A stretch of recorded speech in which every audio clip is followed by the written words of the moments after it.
Back when it was built, the Titanic was one of the largest and most luxurious passenger ships, with high-class features like a grand staircase, a swimming pool, and a gymnasium. People thought it to be unsinkable because of its advanced safety devices. Its tragic sinking on its maiden voyage in 1912 proved it wasn't at all the case. It wasn't until 1985 that the Titanic's wreck was finally rediscovered using state-of-the-art sonar technology. Ever since, thousands of items have been recovered from the Titanic, many of them being put on display or sold for auction. Things like jewelry, a life jacket, a menu from the ship's restaurant, or even a sample square of carpet from the first-class stateroom have all baffled the public and told stories of the many on-board people. Scientists have even tried to come up with strategies to get the Titanic back up, not because they want to put it up for display, but so it can be properly studied, and more importantly, to stop it from getting more and more damaged at the bottom of the ocean. Some have suggested filling the wreck with ping-pong balls to make it float, while others even considered injecting it with 198,000 tons of Vaseline. Another creative solution was proposed, the idea of using a giant claw or scoop to lift the Titanic. Nobody came up with this device. Using 500,000 tons of liquid nitrogen to trap it in an iceberg that would float to the surface was also considered, but all these potential strategies had to be eventually let go, since the Titanic is way too fragile to ever be recovered. As the Titanic's iconic bow railings are in danger of collapsing, metal-eating bacteria continue to chew away at the ocean liner's wreckage. An undersea exploration company plans to gather data about the ship's deterioration in annual expeditions. They hope this will help them learn more about the Titanic, and also more about the ecosystem that shipwrecks create. The over 100-year-old ocean liner is also being damaged by deep-sea currents daily. Some experts predict that the ship could disappear in a few decades due to holes in its hull. The deck that passengers crowded on as the ship sank has caved in. The gymnasium near the grand staircase has also fallen in, and a 2019 expedition found that the captain's bathtub, which became visible after the outer wall of the captain's cabin fell away, is no longer there. Those annual expeditions also gather data about the creatures living at the site, including crabs and corals. Surprisingly, many species have only been seen there at the Titanic wreck, so scientists are curious to find out more about them.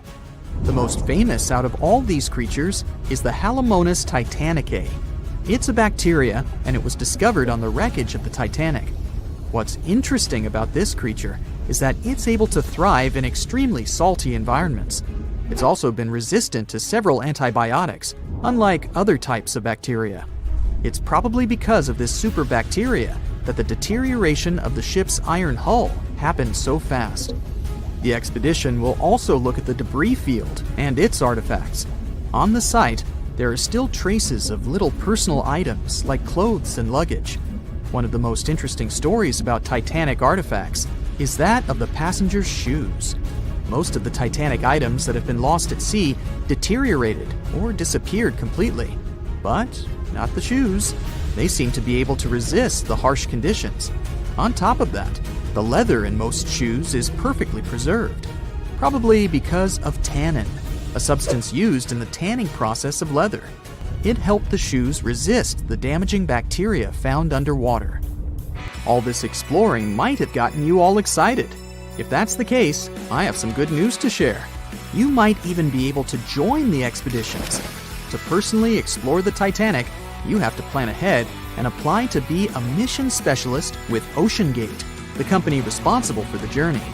However, this experience does come with a high price tag of $250,000. Despite the cost, this once-in-a-lifetime experience is in high demand because of the limited spots available.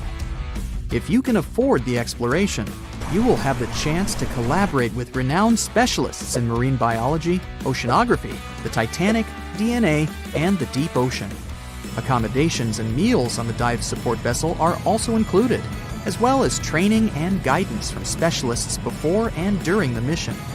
Lastly, you don't even need to bring your own gear, as the expedition equipment is included as well. Sure, ships have evolved and modernized over the years, and these days we have technology that is way better than that available on the Titanic.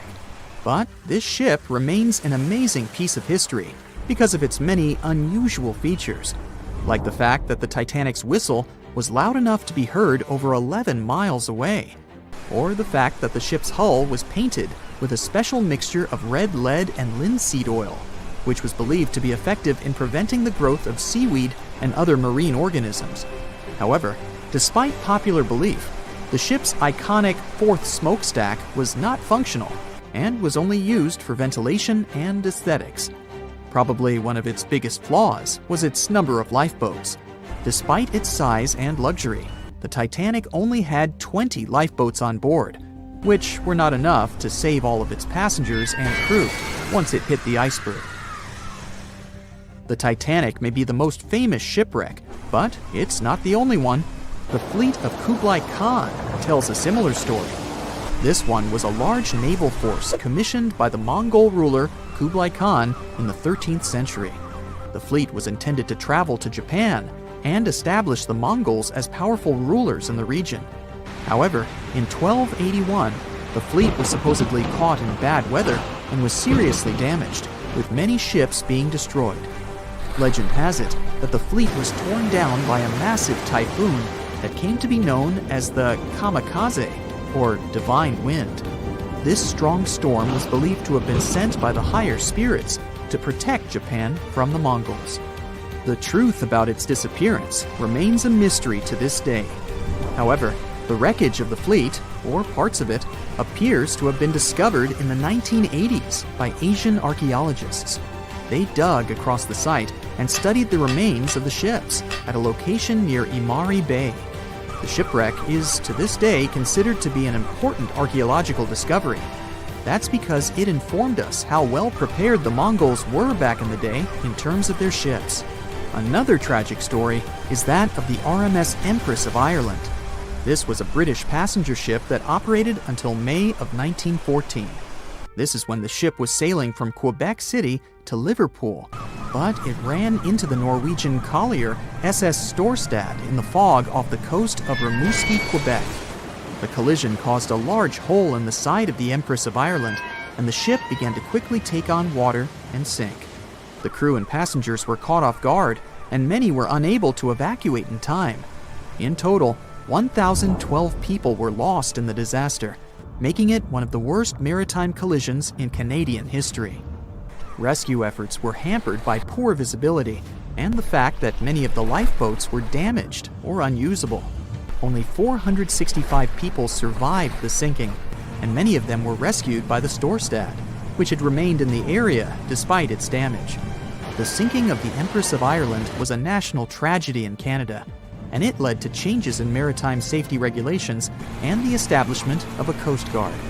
The ship still lies at the bottom of the St. Lawrence River, where it has become a popular dive site for enthusiasts.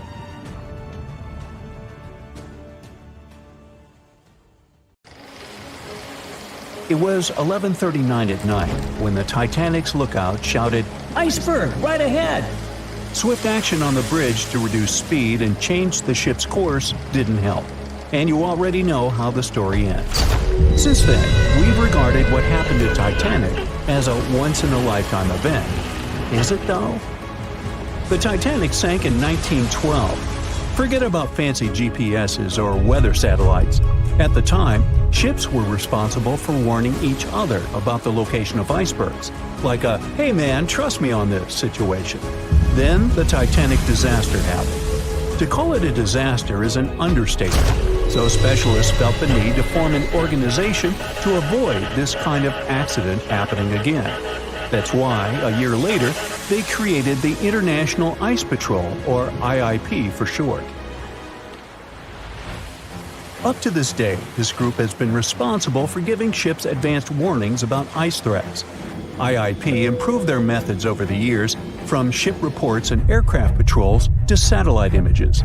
Recently, they've also been using oceanographic buoys, floating devices providing real-time information about ocean conditions up to 164 feet below the surface to predict the potential drift of icebergs. Luckily, IIP is doing an excellent job in reducing ship iceberg collisions. But don't get too comfortable, because even the most advanced detection equipment can't entirely avoid an unfortunate situation. Between 1980 and 2005, there were 57 incidents involving vessels and icebergs. And the chilling truth is that today's ships are more likely to run into an iceberg than the Titanic was. Studies have shown that 1,038 icebergs crossed the area where the Titanic sank back in 1912. You might think that's a lot, but scientists say it's not really a big deal. I mean, yeah, it's on the higher side, but there have been 14 years with even more iceberg activity since then. Nowadays, the number of icebergs is going up due to the accelerated melting of Greenland's glaciers. And since more ships are heading into polar waters, the chances of ships bumping into icebergs are higher. But the real danger for captains is invisible enemies, called growlers and bergy bits.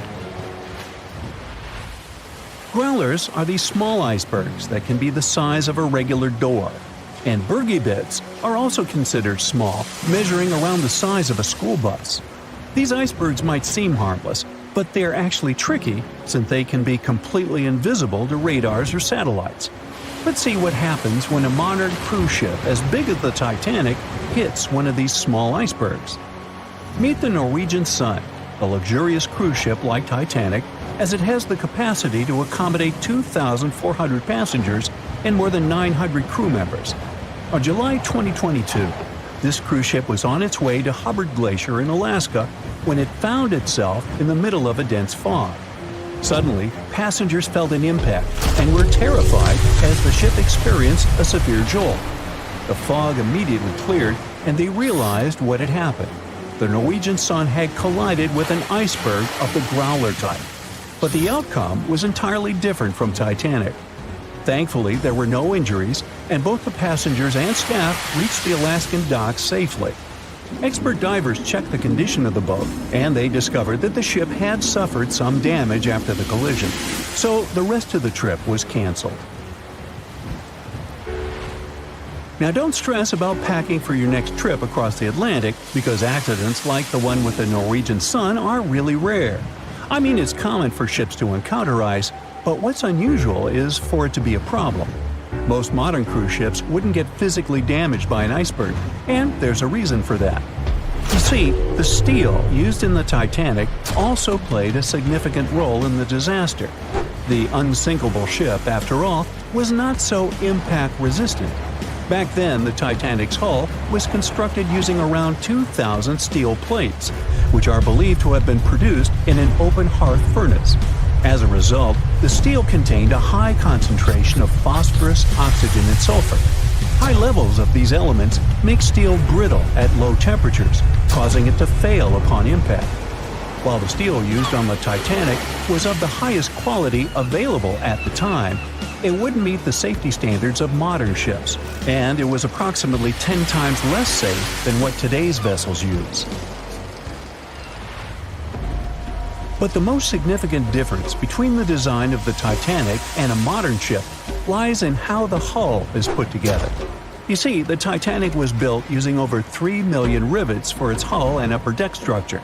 So, when it struck the iceberg, the rivets started a chain reaction, causing the entire section of the hull to collapse simultaneously, causing an uncontrollable flood of water.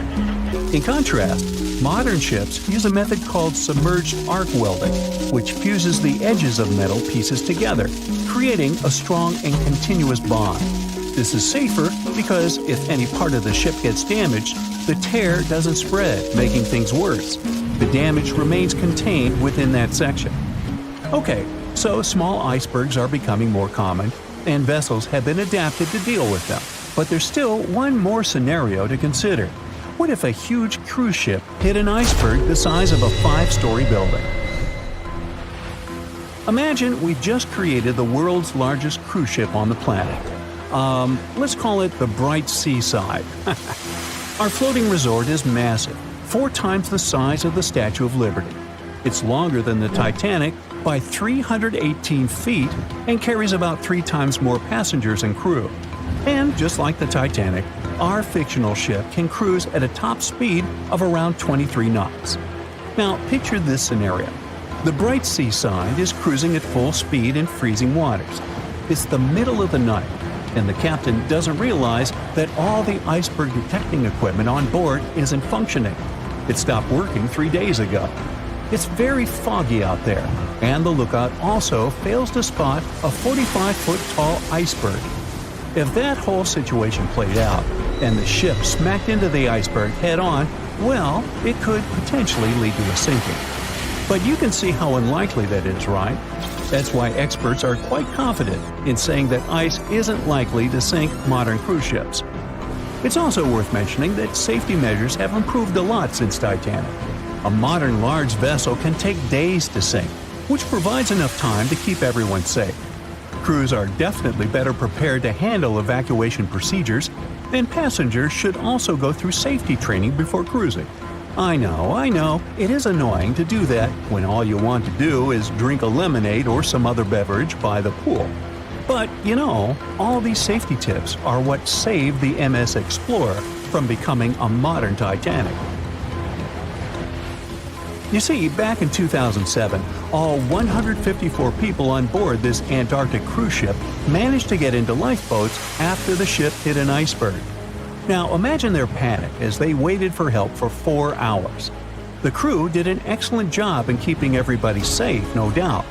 But a report that came out 2 years later said that the MS Explorer accident had happened because of the inexperience of the captain, who had pushed the ship too fast into a wall of ice in the freezing waters of Antarctica. That means that no matter how much tech a ship's got or how fancy its materials are, if you've got a careless captain and a crew that doesn't know how to handle an iceberg hit, yep, a disaster similar to Titanic could happen again.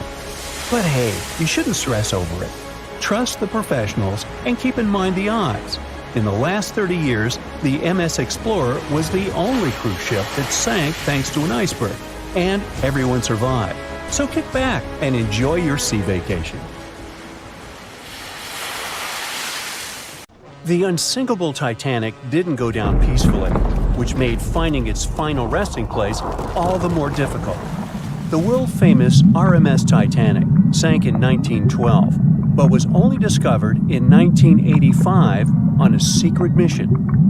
Although people back in the early 1900s had the approximate location of where the Titanic was, they didn't have the right technology to find it.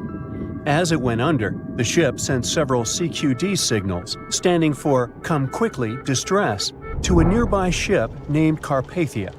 Come at once, we have struck a berg. It's a CQD, old man, were some of the final words transmitted from the Marconi wireless on the ship. These Morse code messages were also what made the first research missions to the wreck possible. RMS Carpathia found the lifeboats filled with Titanic survivors, but the world also desperately wanted to see what became of the famous liner. Fast forward to 1953. That's when the first serious attempt to find the Titanic wreck happened. A man named Risdon Beasley tried using a loud eruptive device to locate the ship. It sounds weird, but there's science to back it up. When dynamite goes off, the waves from the detonation hit the bottom of the ocean floor. With the help of sonars, scientists would be able to locate if there was anything solid at the bottom of the ocean. But Beasley had no luck. Another 20 years would pass before oceanographer Robert Ballard would make his attempt to locate the Titanic. Ballard had a bit more luck than Beasley. Over the previous years, underwater technology had gotten more funding, and so worked much better. He tried it the first time in 1977. Ballard partnered with the Woods Hole Oceanographic Institution on a mission to map the ocean floor. While the institute hired him to test out their new mapping technology, Ballard's intention was to go a little further and find the Titanic wreck. In the middle of this new technological ship, there was a hole that allowed for a long pipe to be extended into the water just above the ocean floor. Attached to the end of this pipe, Ballard installed a pod with sonars and cameras. They thought they were in for something big, and so they took the ship to sea to run some tests. That's when, on a trial run, adversity struck. The drill pipe broke, sending all of their expensive material to the bottom of the ocean floor, just like the Titanic. When Ballard failed, another important character came into the story, a man named Jack Grimm, an eccentric oil tycoon. Grimm had become famous for trying to find things such as Noah's Ark, the Loch Ness Monster, and Bigfoot. He also tried to prove the hollow Earth theory, that says that the interior of Earth is entirely hollow and hosts underground cities and nations. His search consisted of trying to find a large hole on the North Pole, and thus venturing inside the hollow Earth. After his attempts failed, he set his eyes on the jewel liner that had sunk, the RMS Titanic. Grimm had the money, but he didn't have the know-how. So, as a billionaire, he made a big donation to Columbia University and asked in return to use some of their equipment. He hired a team of highly qualified scientists to help operate the machinery. Here's where it gets a little strange. Jack Grimm was a believer in folklore and non-conventional ways of doing things. So he brought a monkey on board and surprised the research team. This monkey, called Titan, was believed to point to a map and locate lost things. In this case, the Titanic. The scientists went crazy when the monkey appeared and told Grimm it was either them or the monkey. This expedition left Florida without Titan. Yes, there would be no monkey business. They set the course to the exact location of Titanic's last distress signal. They arrived, examined every inch of the ocean floor, but still found nothing. Grimm's first expedition lasted 3 weeks, but unfortunately, they found absolutely nothing. They tried a particularly good search method known as mowing the lawn, where they mimic such movements to map every inch of a larger area around Titanic's distress coordinates. The reasons for failure were important defects in the equipment and terrible weather. That's when that prior searcher of the lost Titanic came back into the picture, Robert Ballard. He didn't have the millions Jack Grimm had, but he had one thing going for him. The marine geologist was working closely with the U.S. Navy to locate 2 nuclear submarines which had sunk in the 1960s.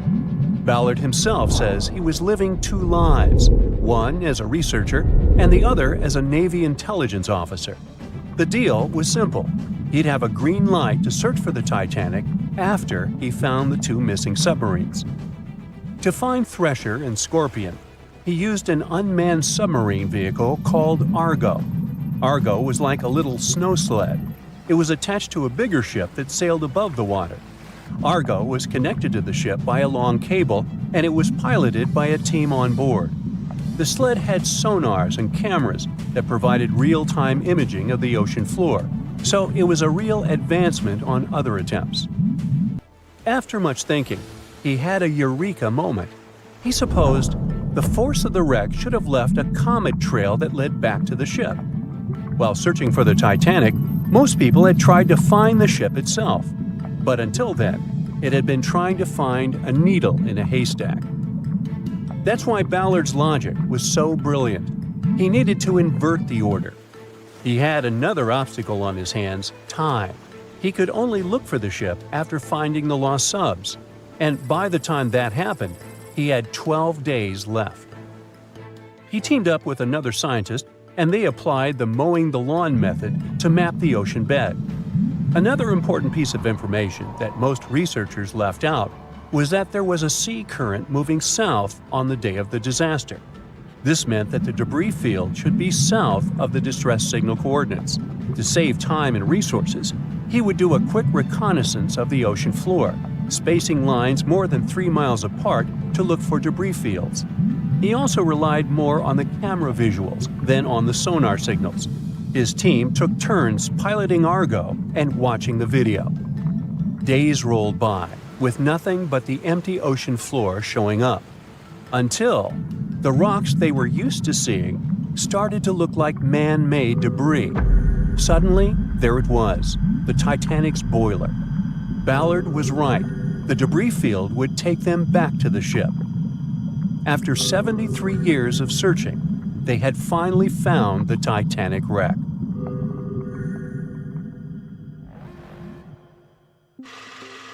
We know Titanic from so many stories, even a movie, but now we have its first full-sized digital scan.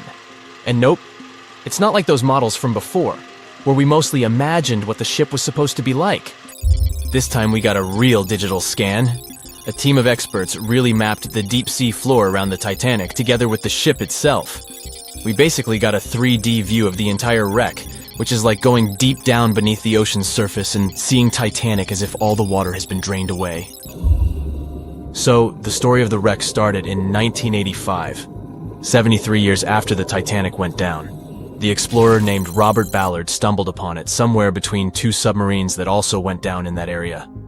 He was actually on a different task back then, so he didn't even have time to explore the ship properly. But as he was searching for the submarines, he realized how ocean currents affect sinking debris. He noticed the heaviest object sank quickly and left a trail of debris behind, the trail that followed the currents. Using this knowledge, Ballard made a hypothesis the Titanic had broken in two and left a debris trail as it sank. Before he found the wreck, everyone thought the ship just went down in one piece after hitting an iceberg. So everyone knew where the ship was so the adventure could start, or not. It was hard to explore it. The ship is enormous, and the dark depths of the ocean make it really difficult to capture its whole body in one go. So we mostly relied on glimpses of the decaying ship, and had to settle with teasing scattered parts of the whole picture and filling it up with speculations and stories. But in the summer of 2022, we finally got something different. A team of experts from Magellan Loaded, a company specializing in mapping the deep sea, teamed up with Atlantic Productions, who were making a documentary about the project. They embarked on a mission to capture the complete view of the Titanic. They used submersibles. Those are vehicles that go underwater, remotely controlled by a team of skilled explorers. These submersibles dove deep into the ocean. It wasn't an easy job. They spent over 200 hours collecting information about the entire length and breadth of the wreck. It was like a real-life treasure hunt. But instead of finding gold and jewels, they took something even more precious. Over 700,000 images of the Titanic from every angle possible. Yup, they took photos of every tiny part of the ship, even the not-so-interesting bits most of us would usually skip. Even mapping the muddy parts was an important part, because it helped fill in the gaps between the more exciting things they discovered. And this was a way for all of us to finally get a detailed 3D reconstruction.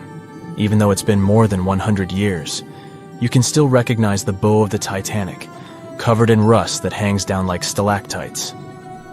On top of the bow is the boat deck, where a big hole gives us a glimpse into the empty space where the grand staircase once stood, like a window into the ship's glamorous past. Its stern is now a wild mess of twisted metal. As the Titanic went down, this part collapsed and spiraled into the seabed. The bow and the stern ended up separated by about 2,600 feet. There's a vast field of debris surrounding this giant, stuck on the seafloor. This debris is like a scattered treasure trove, full of intricate metalwork from the ship, statues, and even unopened champagne bottles. There are also personal belongings that went down together with the ship, like dozens of shoes resting across the seafloor. It was a tough task to do, go down and take all those pictures. It may not sound that hard at first, considering it was the vehicle that really immersed itself into such deep parts of the ocean, not the people.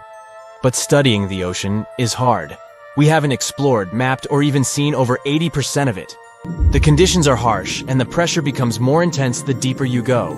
And their vehicle had to dive down to nearly 13,120 feet below the surface. That's like 12 Eiffel Towers stacked on top of each other. Plus, you have strong currents in that area, so it was probably like trying to navigate through a watery maze. And submersibles weren't supposed to touch anything. Even the slightest wrong step can damage the wreck that was already so fragile. It seems like the Titanic is frozen in time, so it will always be there waiting for us. But in reality, it's slowly disappearing. It's pretty obvious that the ocean water ruined it considering how long it has been down there. But it's not just that. The wreck itself has become a home for a specific type of bacteria Halomonas titanicae that even got named after the famous ship. These bacteria have a special ability. They can survive inside rusty formations known as rusticles. They kind of look like icicles, those spikes of ice that form when water falls from something and freezes. These bacteria have a taste for iron, which is abundant in the ship's hull. For them, it's like a real buffet down there. And as time goes by, these bacteria will keep eating away at the iron in the ship, bit by bit, until one day the feast comes to an end and the whole ship is gone. It's like a slow but steady recycling process. So this 3D model we got because of the hardworking team and technology comes at the best time because we never know how much time we have left with exploring the famous wreck. This time we might even understand the collision with the iceberg better. You know how movies always show the Titanic hitting the iceberg on its right side? Well, we can't even be certain about that. The scans could help us figure out if the ship actually grounded on the iceberg, like getting stuck on it. We can study the stern and analyze how the Titanic struck the seafloor. That will also help us understand what really happened during the sinking. Maybe we'll get a chance to discover if there was really a strong fire that sealed the fate of the Titanic. One theory says that the coal fire had been raging for a whole 3 weeks before the ship even took its first and last trip. And this could have made its hull weaker, which means most of the work was done. The iceberg just delivered the final blow, if there even was an iceberg, as some people wonder.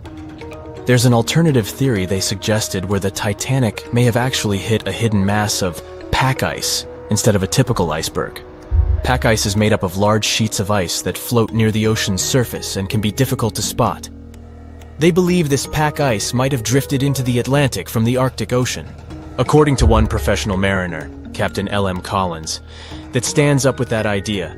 If the Titanic had struck a regular iceberg, the ship would have sunk much more quickly than it did. And since the Titanic managed to stay on the surface for a relatively long period of time, less than 3 hours, maybe this was a different type of collision. The mariner also said there are differences in what people said they saw when the Titanic sank. He thinks these differences might be because of optical illusions. In this case, when people were looking at the ocean that night, the way the light was reflecting and the conditions at sea might have made things appear closer or distorted. So when they saw something in the water, it might not have been exactly what they thought it was.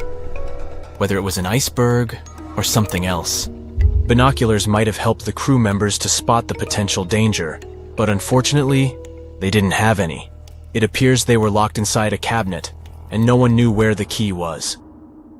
It seems like we all cried watching the heartbreaking goodbye of Jack and Rose from the Titanic. Oops, spoiler, sorry. But the real-life stories from the sinking of the famous ship were no less touching. Joseph LaRoche was born in 1886 in Haiti to a wealthy family. He was growing up without a dad, but his mother was a self-made woman and a respected merchant. His uncle was the head of his country.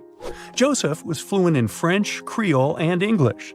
At the age of 15, Joseph realized he wanted to become an engineer. There were no engineering schools in Haiti, so he moved to France to get his education. The journey took him a whopping 83 days. Still, in his student years, Joseph met Juliet in a suburb of Paris through a mentor. They soon became friends, and then it grew into something bigger. The couple decided to get married. There was only one problem. Joseph couldn't find a well-paid qualified job even after completing his studies because of racial discrimination. The intelligent young man realized he could do better. Plus, he needed to provide for his growing family. His third kid was on the way.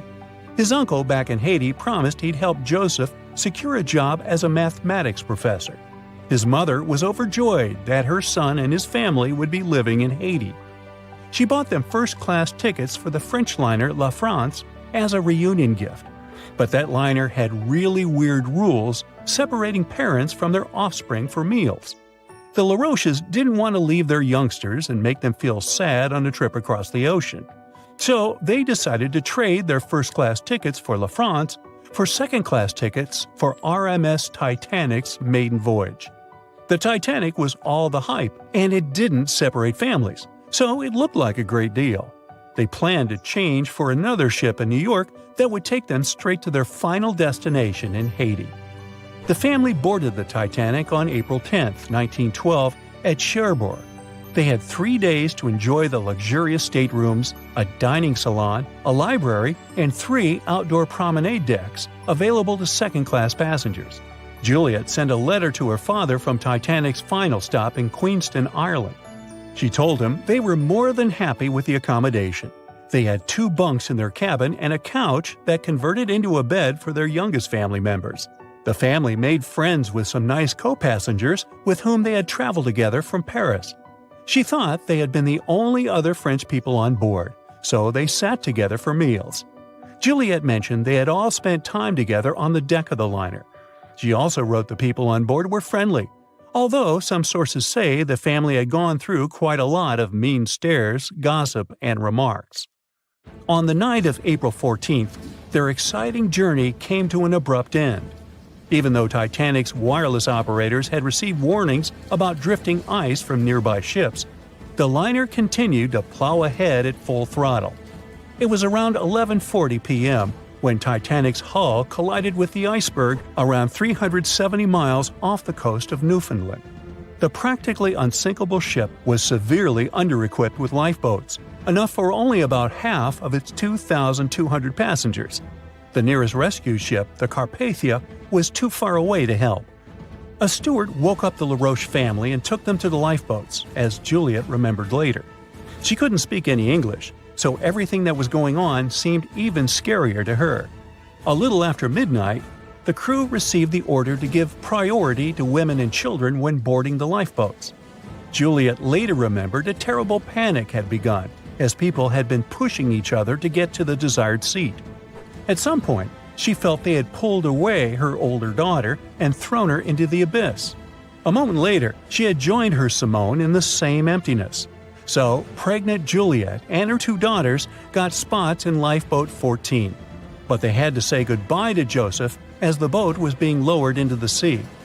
He wrapped his coat around Juliet, saying she'd need it, and promised to get in another lifeboat and see her and the little ones again in New York. The 25-year-old Joseph LaRoche didn't manage to stay true to his word. In a couple of hours, Titanic sank underwater, taking the lives of almost 1,500 people. Joseph was one of them. Juliet and the girls were among the 700 survivors who had been rescued by the Cunard liner Carpathia several hours later. Once they reached New York, they were looking through the crowds of people, hoping to see Joseph again. When it became obvious they wouldn't find him, it was time for them to decide what to do and where to go. Without any knowledge of English or money that had gone down with the ship, Juliet managed to survive in America only for 3 weeks, and then had no other choice but to go back to France. Joseph's uncle was no longer able to help them, as others had taken his life 4 months after the Titanic tragedy. In December 1912, Juliet gave birth to a son who she named Joseph after his father. For the rest of her life, she couldn't get over the loss of her beloved husband. That's why she didn't like to speak about what had happened on Titanic and told her children not to mention it. In 1995, a member of the Titanic Historical Society interviewed Louise, who was the last remaining LaRoche child and the last French survivor of the sinking. And that's when the world first heard about this heartbreaking story. It inspired some plays and articles, but it never got the same attention as the story of other passengers. You probably remember the elderly couple going down together in their bed on the Titanic. It was inspired by Isidor and Ida Strauss. They were both born in Germany and emigrated to the United States as kids. They met in New York and got married 5 years later.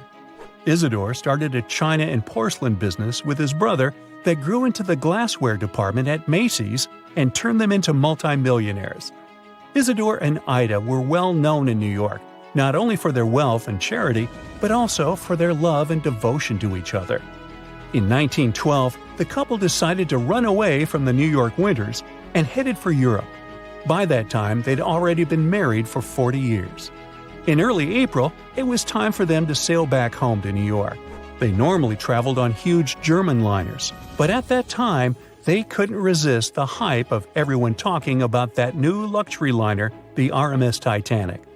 That's how they ended up in one of the first-class private suites at the top of the ship. The Strauss couple spent their evenings dining in front of a live orchestra in a hall filled with fancy furniture and expensive wooden paneling. On the night of April 14th, they felt a slight tremor and then left their private suite and waited for instructions from the crew. They told the passengers not to lose their passes, as they'd need them when everyone got back on board. But the ship was going under. The Strauss couple were standing next to Lifeboat 8. Mr. Strauss, who was 67 at the time, was offered a seat with his wife because of his age.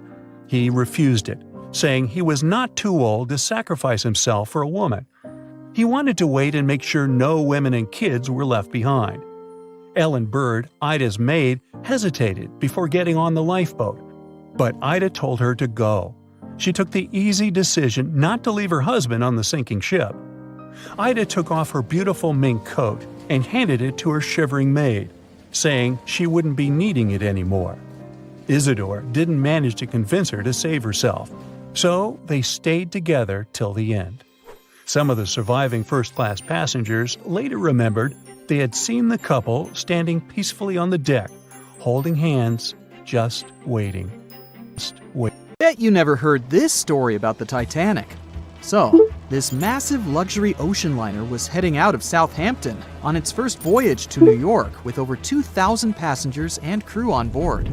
I'll spare you the details for now.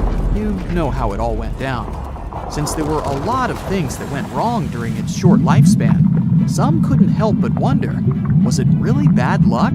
Or was there some mysterious force behind the ruckus? Well, for starters, right as it was leaving the harbor, the Titanic nearly crashed into another ship, called the SS New York. How did that happen? Well, 6 tugboats had to pull the massive Titanic into the river to begin its journey. Captain Smith was in charge, but let's be honest, he probably needed a few more cups of coffee before making any big decisions. So, as the Titanic was speeding along, minding her own business, she passed the New York and the Oceanic ships. The Titanic decided to make a left turn, but the suction was just too much for the poor New York. She started to drift off towards the Titanic. The Oceanic was leaning so much, her gangplank smacked into the water like a belly flop in the pool.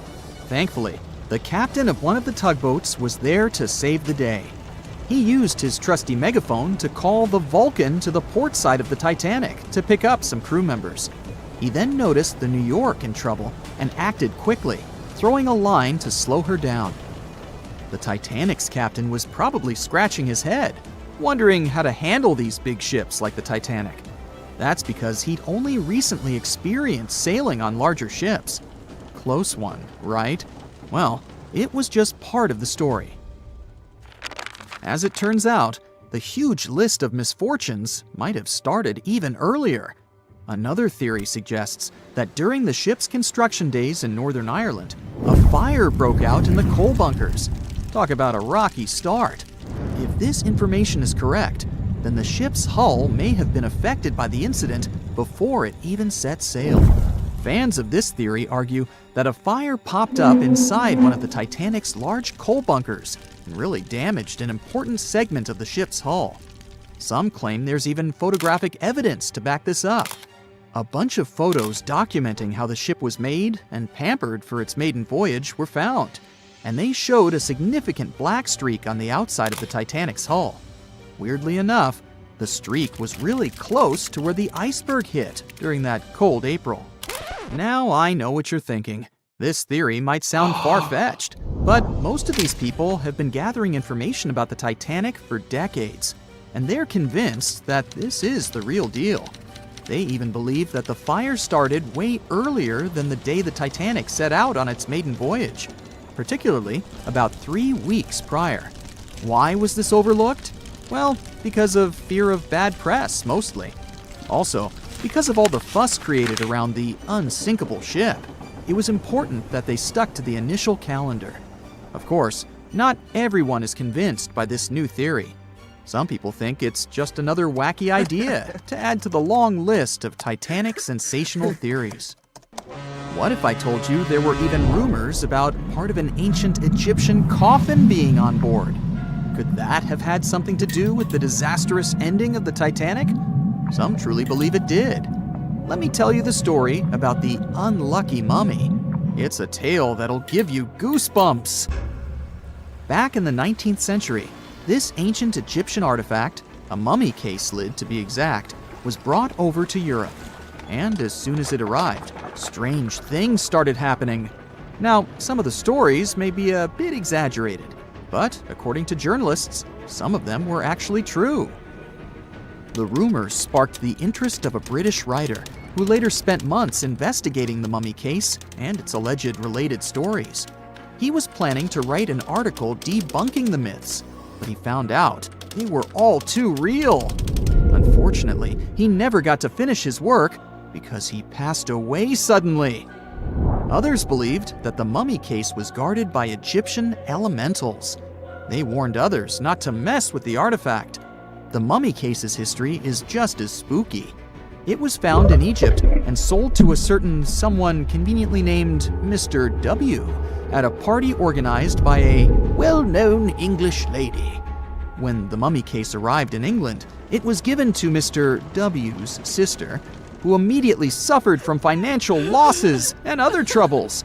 A photographer who took a picture of the case claimed that he captured a living woman's face on the film. The mummy case eventually ended up in the British Museum, and it's still there today.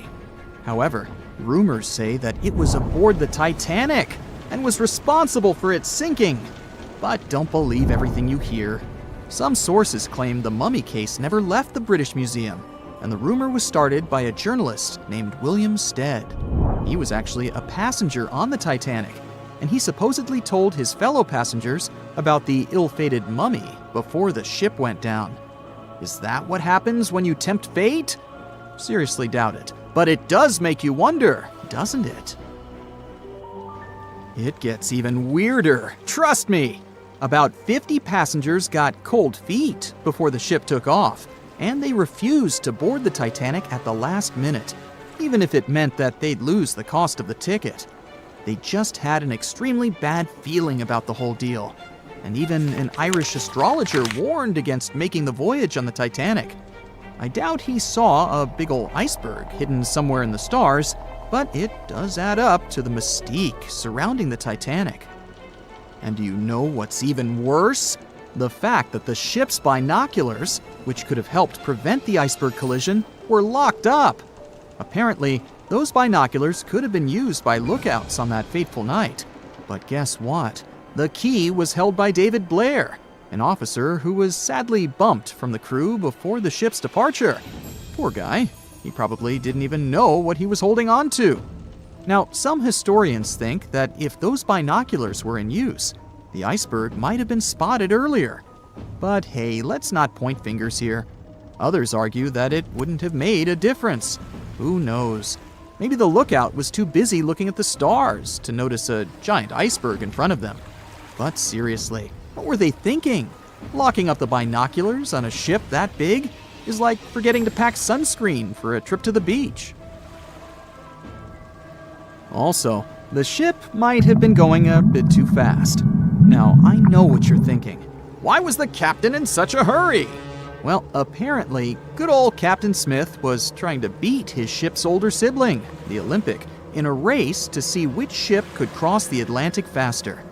I guess he had a bit of a sibling rivalry going on or something. But here's the thing. Even though there were warnings about icebergs in the area, the Titanic just kept on chugging along at full speed ahead. I mean, come on, guys, it's not rocket science. If you know there are icebergs around, maybe slow down a little bit, right? And then, close to midnight on April 14th, 1912, the Titanic hit that iceberg and sank in the North Atlantic. It also famously had a mere 16 lifeboats and 4 collapsible dinghies on board. No wonder it ended up being one of the worst maritime disasters in modern history. After the whole event, people started believing in life beyond the veil and contacted mediums, hoping for signs from the ones they had lost at sea. Can't say I blame them, though there's no verified story of someone managing to contact a Titanic passenger from the beyond, though. Everyone knows the story of the Titanic, but not many people know that Titanic had 2 sister ships, and that on the night of its sinking, one of them was rushing to help but didn't make it in time. Bad luck seemed to follow the trio of ships, but each one of them had glorious moments that live in the minds of those who sailed in them. Keep on watching, to discover a story of awe, ingenuity, and ill fate. And don't forget to click the subscribe button and turn notifications on to join us on the bright side of life. You know how the iceberg hit the Titanic, how the band played to the end, and how the whole tragedy unfolded, but before it happened, it would have seemed an impossibility for such a ship to meet the end it did. None of that could have been foreseen by White Star Line, the company who built the Titanic, who had high hopes for what the unsinkable ship and its sister ships, the Britannic and the Olympic, would accomplish. The Olympic was the first of the trio to make sail on June 11, 1911, heading towards New York. The sheer size of it would wow the crowds. The Olympic's maiden voyage went without incident, and a crowd of 8,000 people in New York got to explore its luxurious accommodations while it was docked there. There were high expectations for the massive ship, but just around 2 months later, the Olympic crashed with the HMS Hawk. The Hawk got the brunt of the damage, as the bow was left flat as a pancake. After the crash, the Olympic made its way slowly back to Belfast, where the Titanic was being constructed. On the dock, people could see the two enormous ships side by side, as parts of the Titanic were used to put the Olympic back in shape. A rare sight to behold. And on April 14, 1912, the Titanic hit an iceberg, and minutes later, the crew radioed nearby ships for help.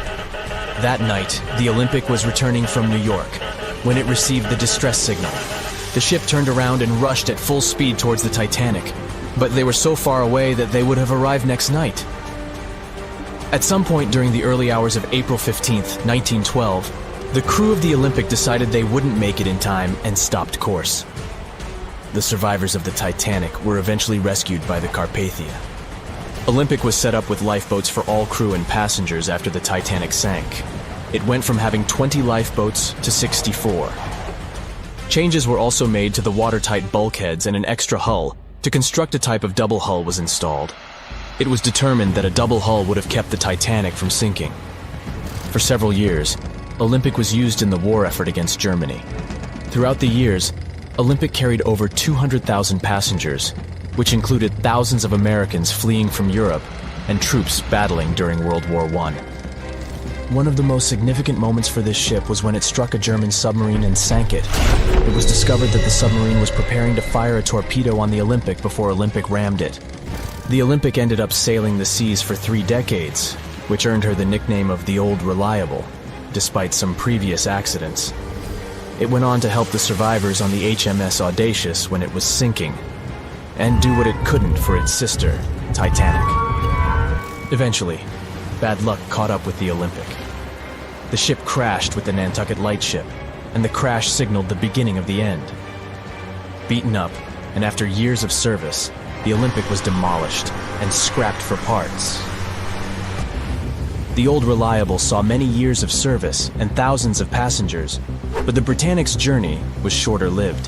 When the Titanic sank, White Star Line was faced with a problem, since they already had another enormous ship in the works. White Star Line began construction on the HMHS Britannic on November 30, 1911, around 4 months before the Titanic sank. Although the Britannic was the youngest of the trio of ships, having been constructed last, it was also the biggest. They intended to name it Gigantic, but after the Titanic's disaster, they changed the name to Britannic, since they considered it to be a lucky name. With the Titanic sinking, the White Star Line underwent rigorous investigation, and many changes were made to the Britannic's design. The Britannic looked very similar to the Titanic, and it had what was at the time the largest marine turbine in the world, able to reach faster speeds than the Olympic. With Titanic's fate fresh in their minds, everything possible was done to ensure the safety of this newer ship. The Britannic was eventually launched on February 26, 1914, almost 2 years after Titanic met its end. After the Titanic's disaster, the White Star Line wanted the Britannic to redeem their name. The Britannic was on its way to becoming a successful ship. It transported passengers for over a year and a half when the British government requisitioned it and turned it into a hospital ship during the beginning of World War I. The ship became an even more impressive sight to look at. It was painted all white, with enormous red crosses on its side to indicate it was a hospital ship. One of the ship's surgeons, Dr. J.T.H. Beaumont, thought of it as the most wonderful hospital ship that ever sailed the seas. It could treat as many as 3,309 patients at once.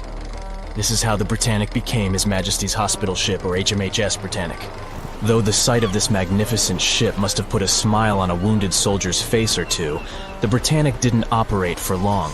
Just a year after it was turned into a hospital ship, the Britannic was making its way through the Aegean Sea to pick up wounded soldiers, when it was struck by a loud explosion.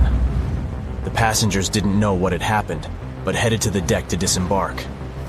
It is unclear what hit the Britannic, but the general consensus is that it was struck by a mine left by a German U-boat, though some still believe a torpedo hit it. The captain tried to move the ship to a beach close by, but the ship was sinking fast. In the desperation, against the captain's orders, several crew members launched lifeboats and disembarked. But since the ship was moving and the propellers working, the lifeboats were sucked and destroyed by the propellers. Though so much effort had gone in to ensure the Britannic was safer than the Titanic, whatever explosion occurred left the Britannic in the same dire condition as the Titanic in just 10 minutes. In a cruel twist of fate, it also sank in the ocean. Unlike Titanic's enormous death toll, only 30 people perished in the sinking of the Britannic, and over 1,000 survived. So many people survived because the accident happened in the morning, when the temperature of the water was warmer and the Greek island Kea was close by to offer help. In the end, the Britannic only sailed the seas for over 2.5 years. The bad luck that followed the Titanic and the Britannic and the accidents and demise of the Olympic was remarkable. But what was most impressive is that there was a woman who sailed on all 3 ships and survived. Violet Jessup was a crew member and nurse aboard the ships. She was there when the Olympic collided with the HMS Hawk in 1911 and disembarked safely. 2 years later, she escaped the sinking of the Titanic in lifeboat number 16, and she showed some women it was safe to board the lifeboats. You'd imagine that would be enough to keep her from ever getting on a boat again, but not for her. A few years later, she served as a nurse in the Britannic while it was used as a hospital ship. When the explosion occurred, Violet jumped overboard, was pulled under by the water, and hit her head on the keel but survived. Can you imagine her experience? She must have had nerves of steel. All in all, the trio of ships saw journeys of triumph and tragedy. Ill fate might have followed them, but all the survivors were left with incredible stories to tell. So tell us, Brightsiders, would you have liked to have seen any of these ships in real life? Let us know in the comments section. Don't forget to give this video a like, share it with your friends, and click subscribe to stay on the bright side. In the Titanic movie, you won't see any fumes above the 4th funnel of the legendary ocean liner, and it's not a mistake. Back in 1911, the year before the Dream ship's departure, large ships would mostly sail with 4 chimneys. They needed those to draw heat and fumes from their massive boilers. The Titanic was a real engineering gem that only needed 3 chimneys to function. So the 4th was added for balance and more impressive looks. The White Star Line thought the public would have been disappointed to see only 3 pipes on the greatest ship of all time. The Titanic's sister ships, the Olympic and the Britannic, also had 1 fake funnel each for the same reason. The dummy chimney wasn't completely useless and served for ventilation. It took out the fumes from the machine spaces in the lower decks and from one of the first-class general rooms. 1 big ventilation funnel, instead of several small ones, helped to declutter the upper decks and left more open space for passengers to enjoy their strolls. When Titanic went down, the funnels, each weighing 60 tons, went down with the rest of the ship. They were made extra tall to make sure the passengers weren't covered in the soot being ejected. Their height and weight let them stay in the upright position. The forward funnel, followed by the others, fell only when the ship went for the final dive. Those chimneys were much lighter than the bow, so they spread among other debris. The light material they were made of flattened once it hit the bottom, and the iron-eating bacteria living deep down took care of it later. The bow of Titanic remained intact when it hit the seabed, but the stern was completely mangled. When the famous ocean liner hit that iceberg, things got really messy. It took the future movie star a whole 2 hours and 40 minutes to submerge completely. The collision let water flood 6 out of 16 watertight compartments. As the water gushed into the starboard side, the ship started to tilt down in the front and a bit to the right. By midnight, the damaged compartments were spilling water into others, and it was chaos because these compartments were only watertight horizontally. Soon enough, water started flooding through the anchor chain holes, and by 2 a.m., the bow was sinking, and the stern's propellers were lifted out of the water. The ship kept flooding until the moment the bow went underwater, and the stern shot up almost 45 degrees. The weight of those massive propellers stressed the ship's midsection. The steel just couldn't handle it and failed. Survivors described that moment as some loud noise, like breaking china or falling gear. That was the Titanic's upper structure giving in. By 12 past 2 a.m., the bow and stern were only connected by the inner bottom structure. Minutes later, the bow, weighing almost 16,000 tons, broke loose from the stern. The stern rose sharply to an almost vertical position and started sinking slowly. By 2:20, it disappeared underwater. The bow was cruising down at about 13 miles per hour and had hit the ocean floor almost a half an hour before the stern. The two parts of the Titanic now lie 2,000 feet apart, pointing in different directions. The bow remained mostly intact, just covered in mud. The stern turned into a tangled wreck because of the implosions it went through during the descent. The air trapped within the structure just couldn't handle the increasing pressure of the water deep down. Signal rockets played a big part in the Titanic's tragedy. When a ship goes down, you're supposed to shoot up red flares to signal trouble. But someone decided to stock Titanic with white lights instead of the usual red ones. So when the ship smacked into that iceberg, the crew fired off white flares. The SS Californian was passing nearby, and his captain knew the Titanic was in a dangerous iceberg zone. The crew didn't spot the sinking Titanic, but they sure saw those white rockets. The radio between the ships was useless because the Californian's operator switched it off. The captain had a gut feeling something was off, so he flashed a Morse code light signal at Titanic. But he received no reply because the Titanic had already gone underwater. There was another ship, Samson, sailing alongside the Titanic. It had plenty of illegally hunted frozen seal meat from Canadian waters abroad, so it was sailing with lights off to remain unnoticed. When they saw the Titanic's white rockets, they thought it was the Coast Guard and zoomed away. Samson didn't have a radio, so they couldn't find out about the ongoing disaster. The crew got the news about Titanic only when they got to the coast of Iceland the following month. There have been many theories to explain the Titanic tragedy, and one of the recent ones says that there was a fire involved. An Irish journalist went full detective for decades, digging into the mystery, and stumbled upon a game-changer. He came across a photo album that had been hiding from the public for a century after the tragedy. In the pictures, taken at the Harland and Wolff shipyard in Belfast, Northern Ireland, just over a week before the liner sailed, you can clearly see a massive 30-foot black spot on the ship's hull. Maloney researched the photos and eyewitness testimony from the time and claimed that a fire spontaneously broke out inside of one of Titanic's enormous coal bunkers. It was raging for a whole 3 weeks and messed with the metal, critically weakening a crucial segment of the ship's hull.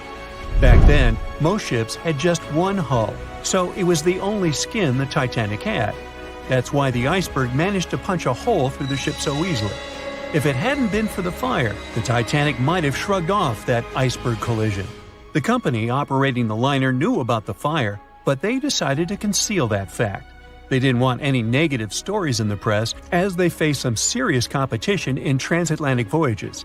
The Titanic was sold out, so they stocked up on coal and made it sail. The moon might have also played a role in the sinking. Our satellite heavily affects tides on the Earth. The closer it is to our planet, the stronger the tides are because of the increasing gravity of the moon. Back in 1912, the moon was so close it made several glaciers in Greenland break apart. Massive chunks of ice that broke off from the glaciers started floating south. The supermoon event came just 6 minutes after a spring tide. During new and full moons, the alignment of the moon, the Earth, and the Sun makes their combined gravity reach its peak. And the day before, our planet had come the closest to the Sun that year, which made the gravity even stronger. This mixture of events created perfect conditions for one of the most powerful tides in history. It created the perfect conditions for the icebergs breaking off from Greenland's glaciers to move freely. Opponents of this theory say that the difference in tidal force wasn't actually that big, and it couldn't have been the main cause of the sinking. The iceberg tore down the side of the ship, leaving a huge opening in the hull. It wasn't a continuous rip, and damage was caused in several places. Some experts believe the ship would have survived the iceberg if it had hit head-on. The Titanic had watertight compartments designed to prevent flooding in case of a collision. Only the first 3 or 4 of these compartments would have been flooded. This could have helped save a lot of lives. Supporters of this theory put the blame for the disaster on First Officer William Murdoch. Huge, fast-moving ships don't just turn in a matter of seconds like a speeding car. It takes minutes. When Murdoch realized the collision was inevitable, he tried dodging left to avoid a direct hit. But despite his efforts, the ship still collided with the iceberg. You know the rest.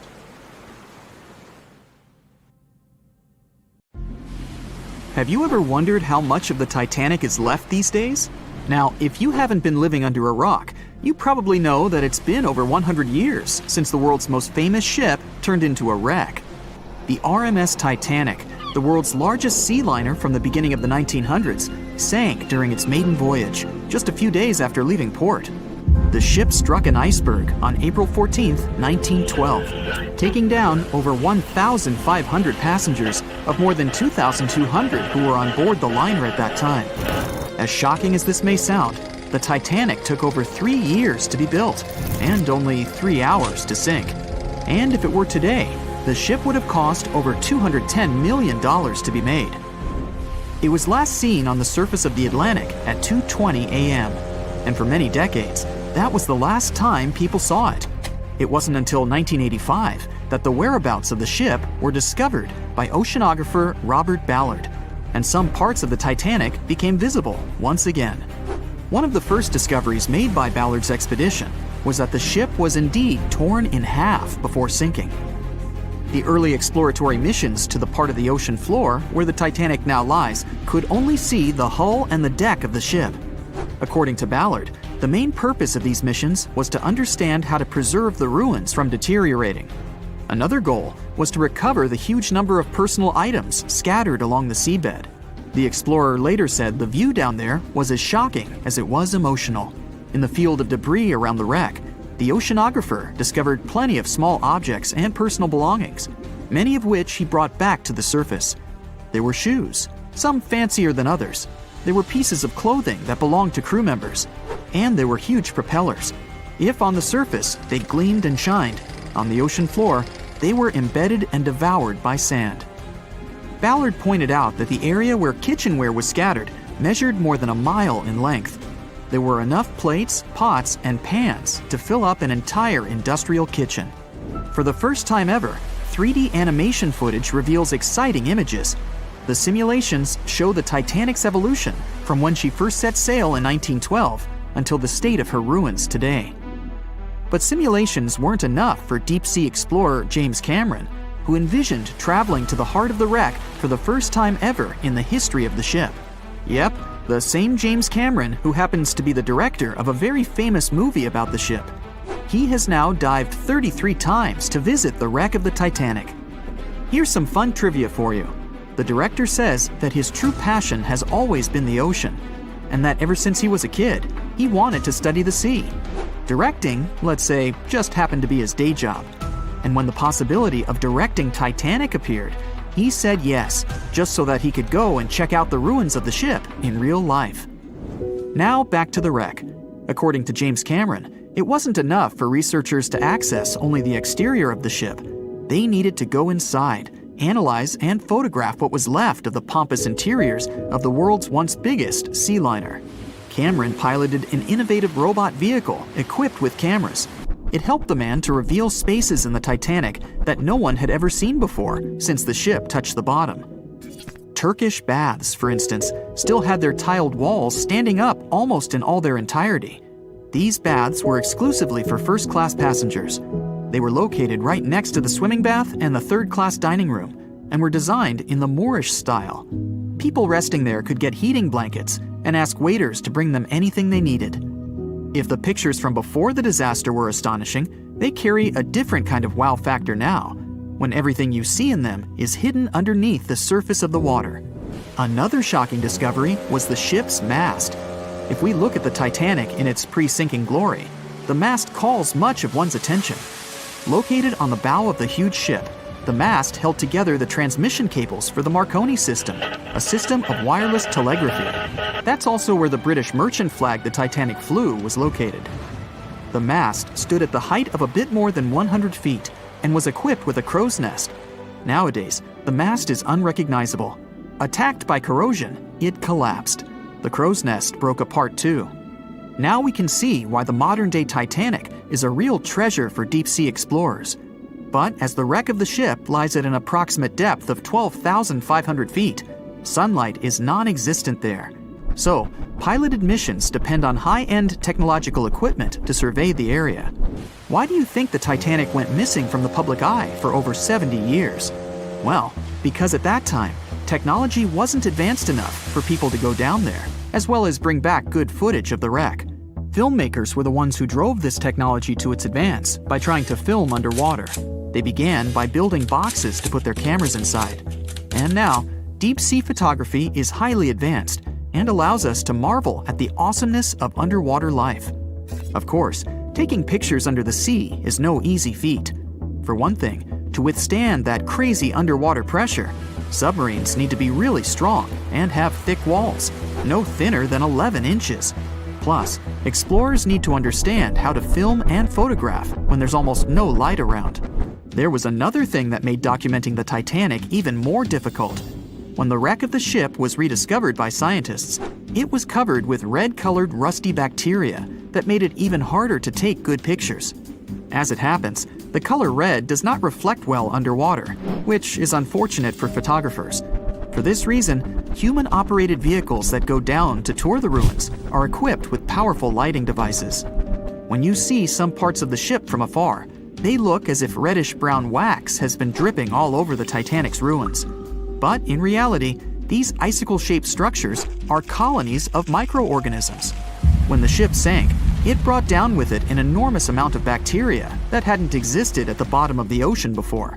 But now, these bacteria, together with the extreme conditions at the bottom of the ocean, have turned into a disastrous combination for the ruins of the ship.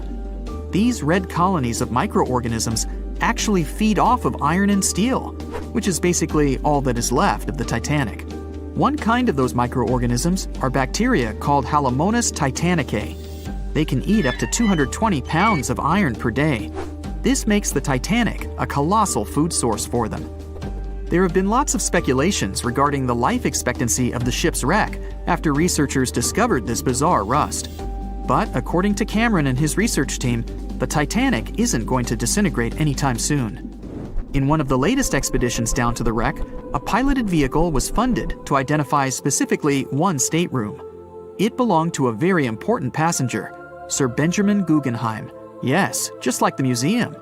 Guggenheim was the son of a mining magnate and a member of the elite group that boarded the transatlantic journey of the Titanic. Born in Philadelphia, Guggenheim was traveling back home to the US. But, as we all know, he never made it to his final destination. For the price that ranged from 400 to 800 pounds back in 1912, the equivalent of 84,000 pounds nowadays, one could book accommodation that was called a stateroom. Staterooms on the Titanic were the most luxurious kind of first-class rooms. They were located on the B or C decks and were decorated in more than 11 different styles, ranging from Jacobean, Georgian, Italian Renaissance, and the list goes on. These rooms were filled with carved paneling and marquetry made from exotic and rare kinds of wood, such as mahogany, oak, and so on.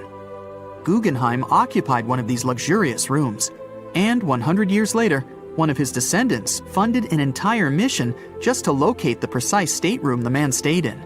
This expedition turned into a documentary for National Geographic, and they did manage to identify which stateroom was Guggenheim's, so kudos for them.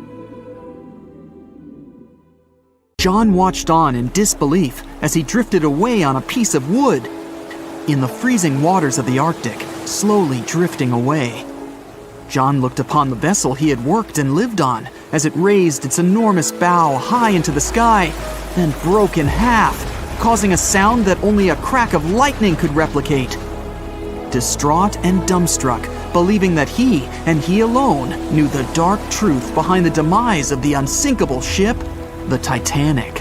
5 days earlier, as the Titanic set sail on its maiden voyage, John worked hard alongside his mates in the coal bunker, stocking up the coal to feed the Titanic's mighty furnace.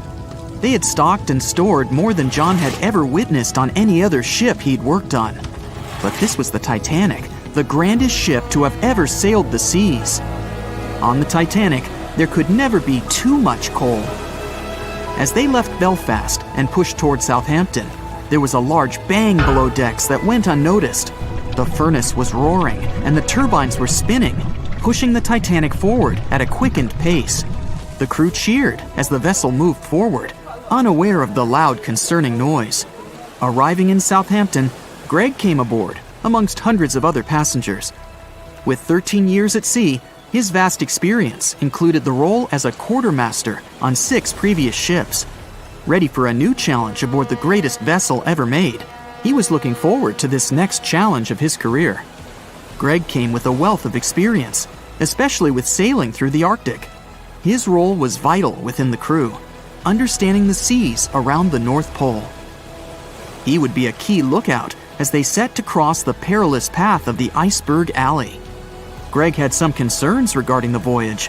The Earth's orbit was remarkably close to the Sun and the Moon, causing higher tides.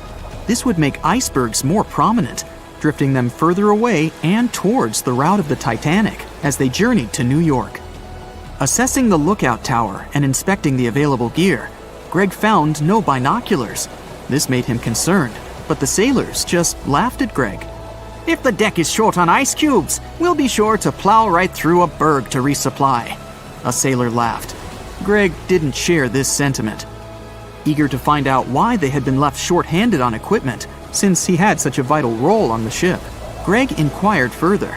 Sadly, the officer with the keys to the binocular supply cupboard had been removed from the crew at the last minute. Greg couldn't believe something of this importance had been overlooked. For such a mighty ship with so many people aboard and crossing in a particularly perilous path, this just didn't make sense. But not wanting to be fined for breaking into the ship's property, Greg let it slide, hoping that they wouldn't need the binoculars in the end. Ultimately, if there were icebergs expected, a warning call would be made to the captain, informing of any concerns. Little did Greg know that a warning had been received, notifying of the dangers that awaited. But the telegram didn't provide the required prefix, which would have ensured direct delivery to the captain. So, the critical warning was just overlooked. John and his crew below decks prepared for departure, stoking the engines. He noticed an essence of thick exhaust, far too heavy than what would be expected from the furnaces. The crew searched throughout the lower decks. Following a thorough search, they managed to locate the cause of the exhaust. It was an ignited pile of coal within a coal bunker.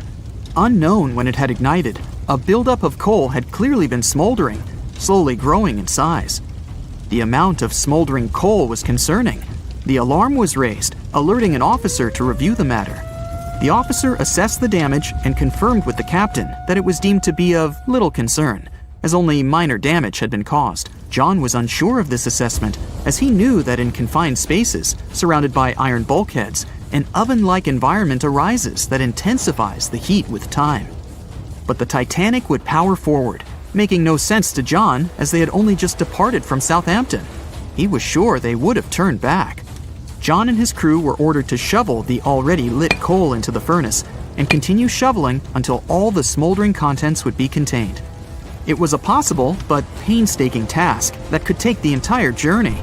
The continuous intake of coal would ensure the turbines would spin at a constant, accelerated pace, not what the Titanic was designed for. It was meant to be a luxurious passenger liner and not for breaking speed records. However, the crew would find enthusiasm in not only acknowledging the Titanic as unsinkable, but also as the fastest. John and his crew continued to shovel the coal into the furnace for several days. The temperature within the bow was becoming hotter every day. The bulkhead's contained heat was so severe that it became weak at the seams in the iron walls and rivets.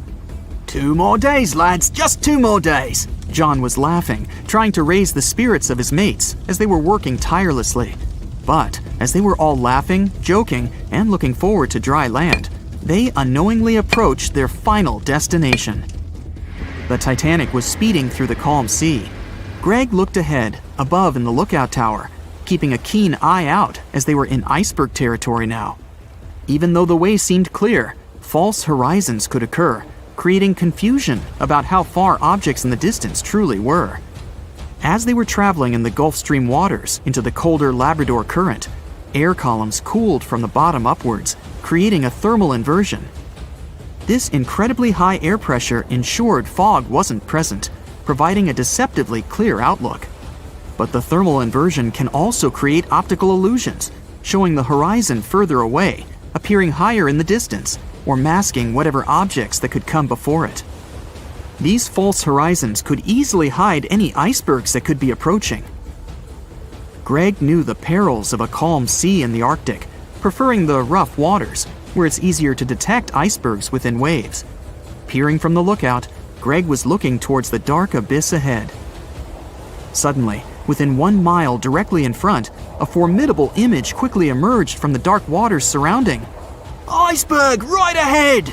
Greg yelled to his mate, who quickly called to the helm and directed them to steer hard to starboard. The helmsman received the call. In the heat of the moment, he turned the wheel counterclockwise. He then realized he'd turned the wheel the wrong way and quickly went in the opposite direction.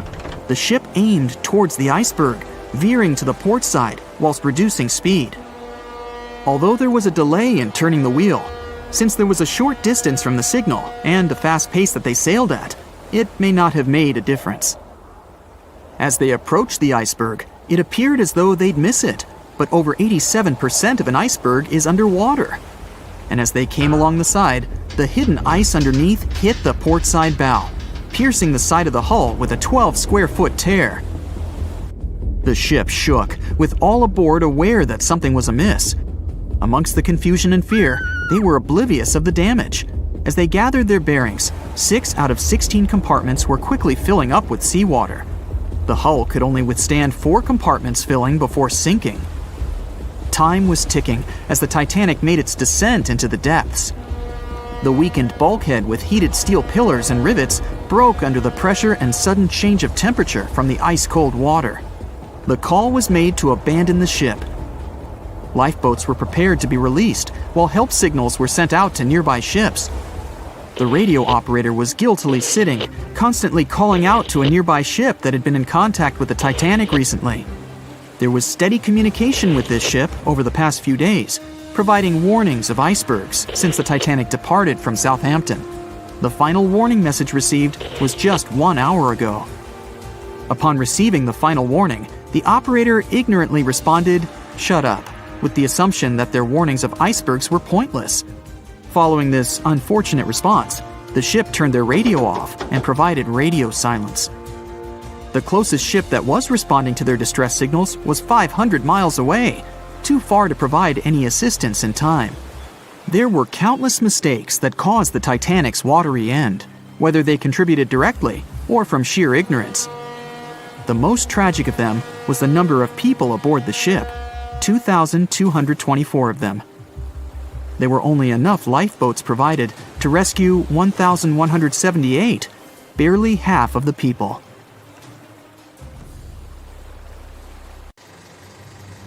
It's April 10th, 1912, a sunny spring day. You're one of the first-class passengers aboard the Titanic, just as the ship is about to depart from Southampton. Imagine everyone's excitement, fresh spring air, the sounds of the sea. You're strolling along the highest deck of the Titanic when you notice several lifeboats. As you start counting the boats, you recall the ship's capacity. It's just over 3,000 people. Wait, but are there enough lifeboats for everyone aboard? Let's look into the numbers. The Titanic could carry a needed total of 64 lifeboats, a number which could have easily helped to save all the passengers on board. Chief designer Alexander Carlisle planned to equip the ship with 48 lifeboats, but the Titanic ended up with a mere 20. The fact that this number of lifeboats wasn't enough for all the passengers was not illegal at the time. This was because the number of lifeboats required was calculated based on the tonnage of a ship, not her passenger capacity. Speaking of the Titanic, This number of boats was chosen for aesthetic reasons, to make the decks look less crowded to the ship's elite and high-class passengers. After the final decision on the lifeboats was taken, Carlyle quit his job. Passengers' strolls on the Titanic's decks were pleasing to the eye, but were they worth it in the end? In 2012, a century after the wreck, new documents related to the scandalous lack of lifeboats were uncovered. It appears that a safety inspector named Maurice Clark proposed the addition of at least 10 more lifeboats, 5 hours before the ship was supposed to set sail. But since the ship's owners clearly wanted to leave on time, his plea was overlooked. He was also warned that unless he kept this secret, he would be fired. In retrospect, had the owners followed his advice, an estimated 700 more people might have survived that night. The 20 lifeboats you counted, those that actually made it on board, could have carried only a third of the passengers, even at their full capacity. But tragically, some of them were launched with as few as 12 people when they could have easily saved up to 65 people each. To add to the disaster, the Titanic's crew members were not properly trained on using the lifeboat launching equipment. That's why the boats were launched slowly, improperly, and sometimes without the right supervision. Out of the 20 lifeboats, only 18 were set afloat correctly. Also, passengers were not informed about safety measures. A lifeboat drill should have taken place on the 14th of April, but the captain eventually canceled the event. One of the many myths surrounding the Titanic and its catastrophic ending is also related to the lack of the necessary number of lifeboats. There was no maritime law at the time that said women and children should get into lifeboats first, but it was a universally accepted custom in such types of situations as a shipwreck. Shortly after the Titanic had sunk in the icy Atlantic waters, rumors started to spread. It was said that some desperate men had resorted to dressing up as women in those final moments before midnight on April 14, 1912. They wanted to get a spot on the lifeboats and have a chance to save their lives. At the same time, there's little to no evidence that any of the male passengers of the Titanic had actually done this. In any case, what happened to those 20 lifeboats that were on board the Titanic after the ship hit the iceberg? What we do know is that all these boats were launched between 12:40 a.m. and 2:15 a.m., with a total of 718 people on board. By the time they were rescued by the RMS Carpathia at about 4 a.m. the same day, only 705 people had remained alive. It took the crew of the RMS Carpathia more than 4 hours and 30 minutes to pick up all the passengers and 13 of the lifeboats. This was as many as the rescue ship was allowed to carry. The rest of the now empty lifeboats were left adrift at sea. Those salvaged were later given back to the White Star Line, the British shipping company which operated the Titanic. Strangely, after being returned, they appeared to have vanished from official records. The last image ever taken of the 13 surviving lifeboats was of them getting unloaded in the New York harbor. Sadly, and ironically, that's where the Titanic was supposed to be on April 18, 1912. The lifeboats were then rid of their Titanic nameplates or any other markings that could have linked them to the ship. Some sources claim that the boats were eventually destroyed. But was this actually the truth? The fate of one particular lifeboat has been the source of much debate. Collapsible Boat A, the last one to leave the ship, was retrieved by the RMS Oceanic a month after the crash. At that time, it was a shocking 200 miles away from the spot where the Titanic had sunk. Also, in the boat, there was a wedding band engraved with the words "Edward to Gerda," a sad omen to a couple that were lost at sea after managing to escape the sinking Titanic. Later identified as Edward and Gerda Lindell, the couple was traveling from Sweden to the U.S. to relocate. Some accounts claimed that Mr. Lindell did, in fact, make it to Collapsible Boat A, but his wife wasn't as lucky. Neither were ever seen again, and the wedding band was eventually sent to Gerda's father. The recovery of Collapsible Boat A was recorded in both photographs taken by the crew on board the RMS Oceanic and by a detailed handwritten account of a fellow passenger. They claimed that the lifeboat had looked more like a piece of wood carried by the waves than an actual boat. The first lifeboat to depart from the Titanic was Lifeboat Number 7. It was dubbed the Millionaire Lifeboat. It's rumored that the 12 passengers on board might have bribed the crew to row away to safety instead of allowing others to jump in. In 2015, some of the items recovered from this lifeboat, including a lunch menu, a ticket, and a letter from one of the passengers, were auctioned for up to $70,000 by a New York auctioneer. Soon after the Titanic catastrophe, it became mandatory for all ships to be equipped with enough lifeboats to carry all the passengers and crew. It's more likely that the Titanic lifeboats, being relatively new equipment at the time, were refitted to be used on other ships, such as the RMS Olympic, which was the Titanic's older sister. Some of them may have been sold off to private collections, or even left to rot. After all, they were seen as a source of bad luck, and most people were unwilling to use them again on other ships. Unfortunately, all the information about their whereabouts is hard to confirm now. No official statement from the owners of the lifeboats was ever given after their rescue. But although nothing appears to have remained of the original lifeboats, some full-sized replicas exist on display in museums in Falmouth, England, and Belfast, Northern Ireland. One of the few surviving White Star Line lifeboats did not, in fact, belong to the Titanic, but it did have a striking connection to the cursed ship. This boat is the restored Lifeboat 6 from the RMS Oceanic, which helped to recover Titanic's collapsible Lifeboat C. It was said to be owned by a private collector, but similar to the Titanic's lifeboats, we don't know anything about its location today. As for the nameplates and other identification marks of the lifeboats, the White Star Line seems to have kept them. Because some of these items were later auctioned and sold to interested collectors, even Rick Springfield supposedly got hold of one of the nameplates. One particular nameplate was already missing by the time the White Star Line employees had reached the lifeboats. It was the nameplate of Lifeboat Number 8, which had been taken by a sailor named Thomas Jones. He later gifted it to another Titanic survivor, the Countess of Rothes, along with a letter acknowledging the bond they formed on the night of the shipwreck. You can find other similar items on display in different museums, such as Larne Museum and Arts Centre in Northern Ireland, or Worcester City Art Gallery and Museum. To be fair, some experts claim that even if there had been more lifeboats on board the Titanic, there simply might not have been enough time to launch them all. That's how severe the impact was. Many researchers say that everything was happening so rapidly after the ship had hit the iceberg that it's astonishing that so many passengers managed to survive.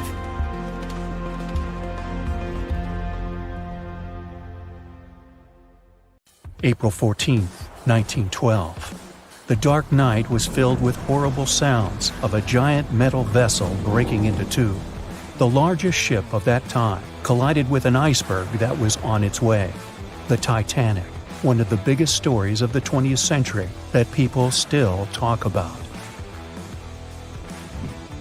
The starboard side of the giant vessel brushed up against the iceberg. It was 11:40 p.m. when things started going wrong. This iceberg caused enough damage for at least 5 watertight compartments in the hull to start filling with water. The crew immediately began a brief investigation to see if they could do anything and fix things. They had no one to rely on, all alone in the darkness of the cold night, far away from the land, the North Atlantic Ocean, around 400 miles south of Newfoundland, Canada. They needed time to figure out how to bring people to safety. They had some time, true, but not enough. If you watched the movie, you know the ship didn't plunge immediately after the icy doom had happened. The whole process lasted a good 2 hours and 40 minutes. But the situation was hard. There were 2,200 people to take care of, including crew and passengers, and things happening on the ship were chaotic. The chief designer, Thomas Andrews, soon realized they wouldn't be able to stay afloat. By midnight, the entire crew had begun preparing the lifeboats for launch. They had 20 boats with space for only 1,178 people, which was just a bit more than 50% of the people on board. The order was to get women and children to safety first. Crewmen were there to row and guide the boats. The scene over the next 2 hours gradually started escalating. The crew members had a task to wake up passengers and warn them something bad was happening. They wanted to place them into a fleet of lifeboats as soon as possible. At 12:15 a.m., some crew members sent out a distress signal. A steamship called Frankfurt was among the first ones that received the message and responded, but they were about 170 nautical miles away. Some other ships also got the message and offered their assistance, but sadly, they were too far away as well. At 12:20 a.m., the Cunard liner Carpathia got a distress signal from the Titanic and changed its course right away. They were 58 miles away at the time, and it would take them more than 3 hours to get there. 20 minutes later, the crew was lowering the first lifeboat. It was carrying only 27 passengers, although it had room for 65. Many of the lifeboats that were launched first were well below capacity. Crew members were worried, thinking the Davids wouldn't be able to hold a fully loaded lifeboat. And in the beginning, many passengers were just too afraid to leave the ship. They still thought Titanic was unsinkable and couldn't imagine the scenario that was going to happen 1 to 2 hours later. The crew was firing the first of 8 distress rockets. Unsuccessful. No one was close enough to help. By 1:20 a.m., they lowered 10 lifeboats. Number 8 had only 28 people in it. One of the passengers on the number 10 was 9-week-old Melvina Dean. She would later become the last survivor who lived until 2009 and turned 97. It was 2 a.m. already. 3 of the collapsible boats were the only lifeboats that remained on the ship. The bow of the vessel had sunk low and had tipped far under the surface. People around it could now clearly see stern propellers above the water. Crew members were lowering collapsible lifeboat D from the roof of the officers' quarters with over 20 passengers in it. As the ship's bow went under, the water was washing collapsible A from the deck. Those 20 people were struggling because their boat was partly filled with water. As crew members were trying to release collapsible B, it fell. Before they righted it, the water swept it off the ship. 30 passengers still managed to find safety on the overturned lifeboat. At 2:17 a.m., the ship's wireless operator decided to transmit one last distress call. A minute later, the light on the ship finally went out. Titanic and all left on board plunged into darkness. The bow continued to sink, and the stern was rising higher above the surface, which placed great strain on the midsection. Horrible sounds were filling the night. Titanic, this massive, legendary ship so many people placed their hopes in and were excited about, broke into 2 between the 3rd and 4th funnels. Reports would speculate it took about 6 minutes for the bow section to reach the ocean bottom. The stern settled back in the water before it rose again into a vertical position. It remained in this situation until it finally disappeared into the ocean. At 2:20 a.m., the stern apparently retained air inside, and water pressure crushed it as it went down. The stern landed about 2,000 feet away from the bow. People consider the Titanic the fastest ship in the world. They thought it was unsinkable because 4 of its compartments could be flooded, and that still wouldn't cause a critical loss of buoyancy. Its life was problematic since its beginning. While the ship was leaving port, it moved within a couple of feet of the steamer New York. It managed to safely pass by, which was a huge relief for all those worried passengers massed on the ship's decks. Titanic sailed off on the 10th of April. Its first journey was across the highly competitive Atlantic route. On the launch day, the Titanic became the biggest movable object in the history of humankind, 882 feet long, 92 feet wide. Not that big if you compare it with today's ships. The biggest cruise ship in the world today is Royal Caribbean's Symphony of the Seas, which is roughly 5 times the size of Titanic. If you put that ship in a vertical position, it would be nearly as tall as the Empire State Building, which is 1,250 feet without antennas. But Titanic was a huge attraction back in its time. At one moment of their journey, they stopped in France, after which they made another stop in Ireland. Once the final passengers boarded, the massive ship set out at full speed for their final destination, New York City. 4 days after the beginning of its journey, Titanic failed to divert its course from a huge iceberg, the story we all know about. Only 700 people survived, and most of them were women and children. The night was extremely cold, 1 hour and 20 minutes after Titanic had gone down to the bottom of the ocean. Survivors weren't even sure someone was coming to save them. Finally, they saw the light. It was Carpathia coming towards them. They came for the people in the lifeboats. The crew brought them aboard and pulled a handful of other passengers out of the water. Many ships tried to contact Titanic a few hours after it sank. Their messages were never returned. Later, when there was an investigation of what really happened, they discovered the Leyland liner California had been less than 20 miles away when Titanic was sinking, but the crew didn't hear the distress signals coming from Titanic because their radio operator was off duty. Countries from both sides of the Atlantic were shocked and horrified when they heard details of what happened to Titanic. They decided to make changes to ship operations, rules that would help avoid such events in the future. They held the first International Convention for Safety of Life at Sea, where they adopted rules for every ship to have lifeboat space for each passenger on board. Also, lifeboat drills became mandatory. They also decided to establish an international ice patrol. Its main role was to monitor icebergs in the North Atlantic shipping lanes. Ships also needed to maintain a 24-hour radio watch.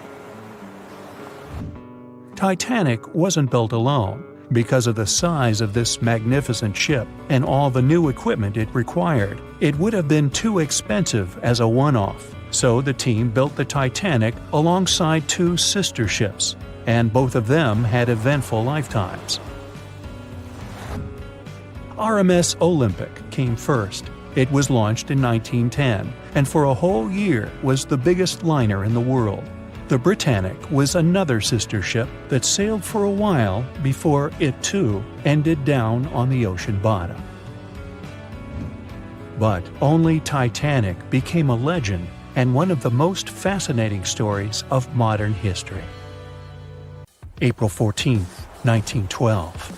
The dark night was filled with horrible sounds of a giant metal vessel breaking into two.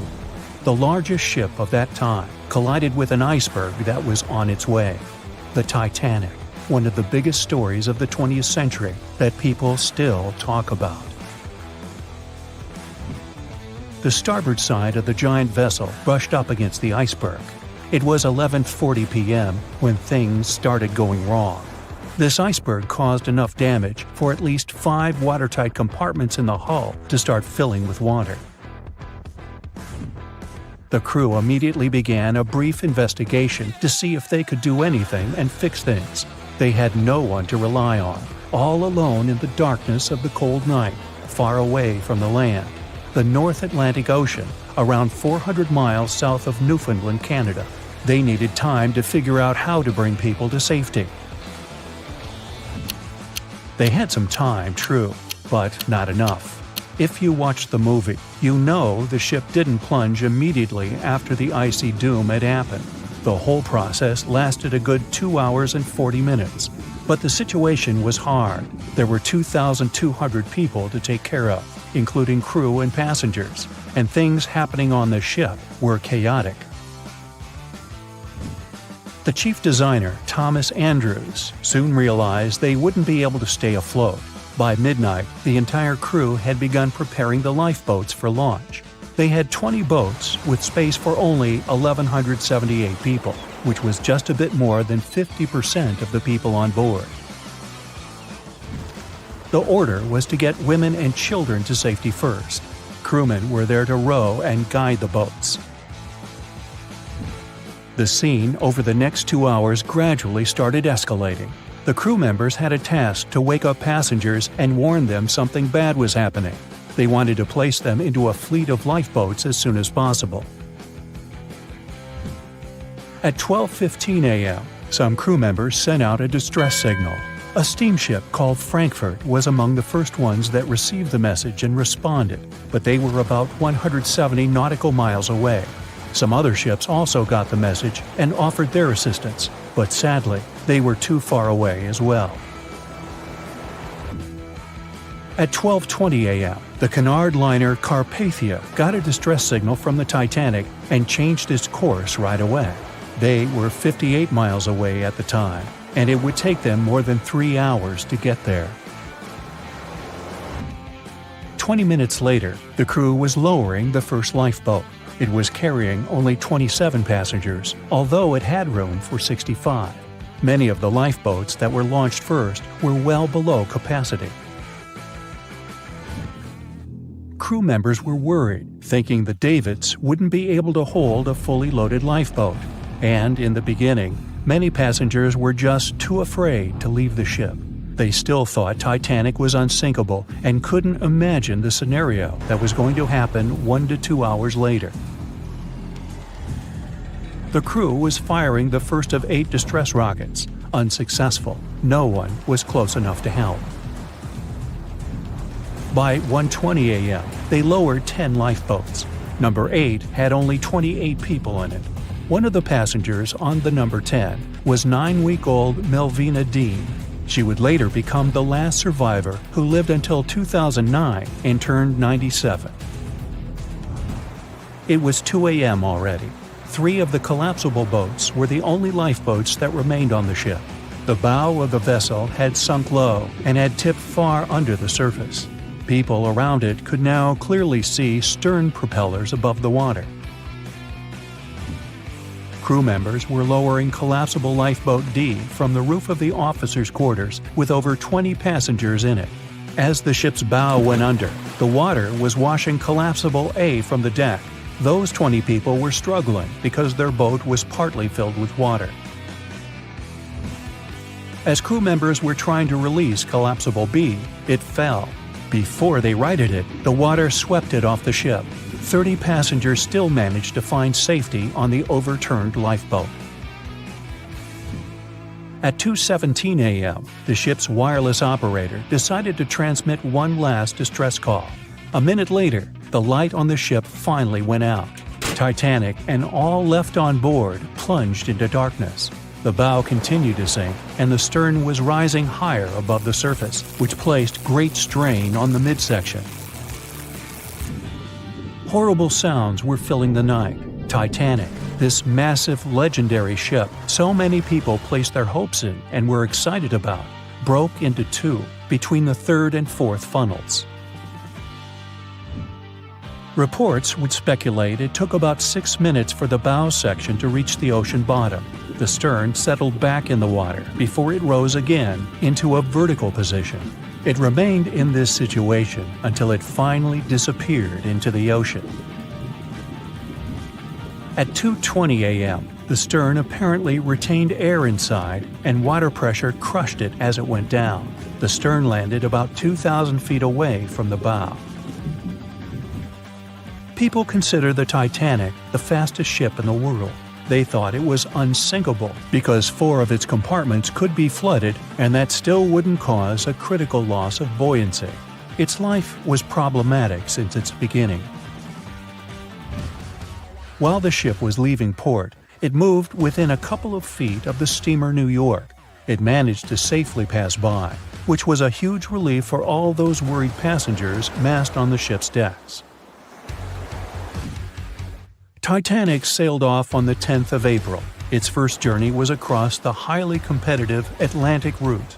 On the launch day, the Titanic became the biggest movable object in the history of humankind, 882 feet long, 92 feet wide.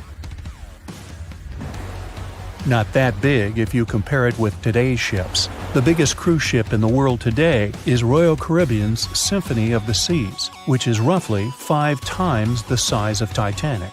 If you put that ship in a vertical position, it would be nearly as tall as the Empire State Building, which is 1,250 feet without antennas. But Titanic was a huge attraction back in its time.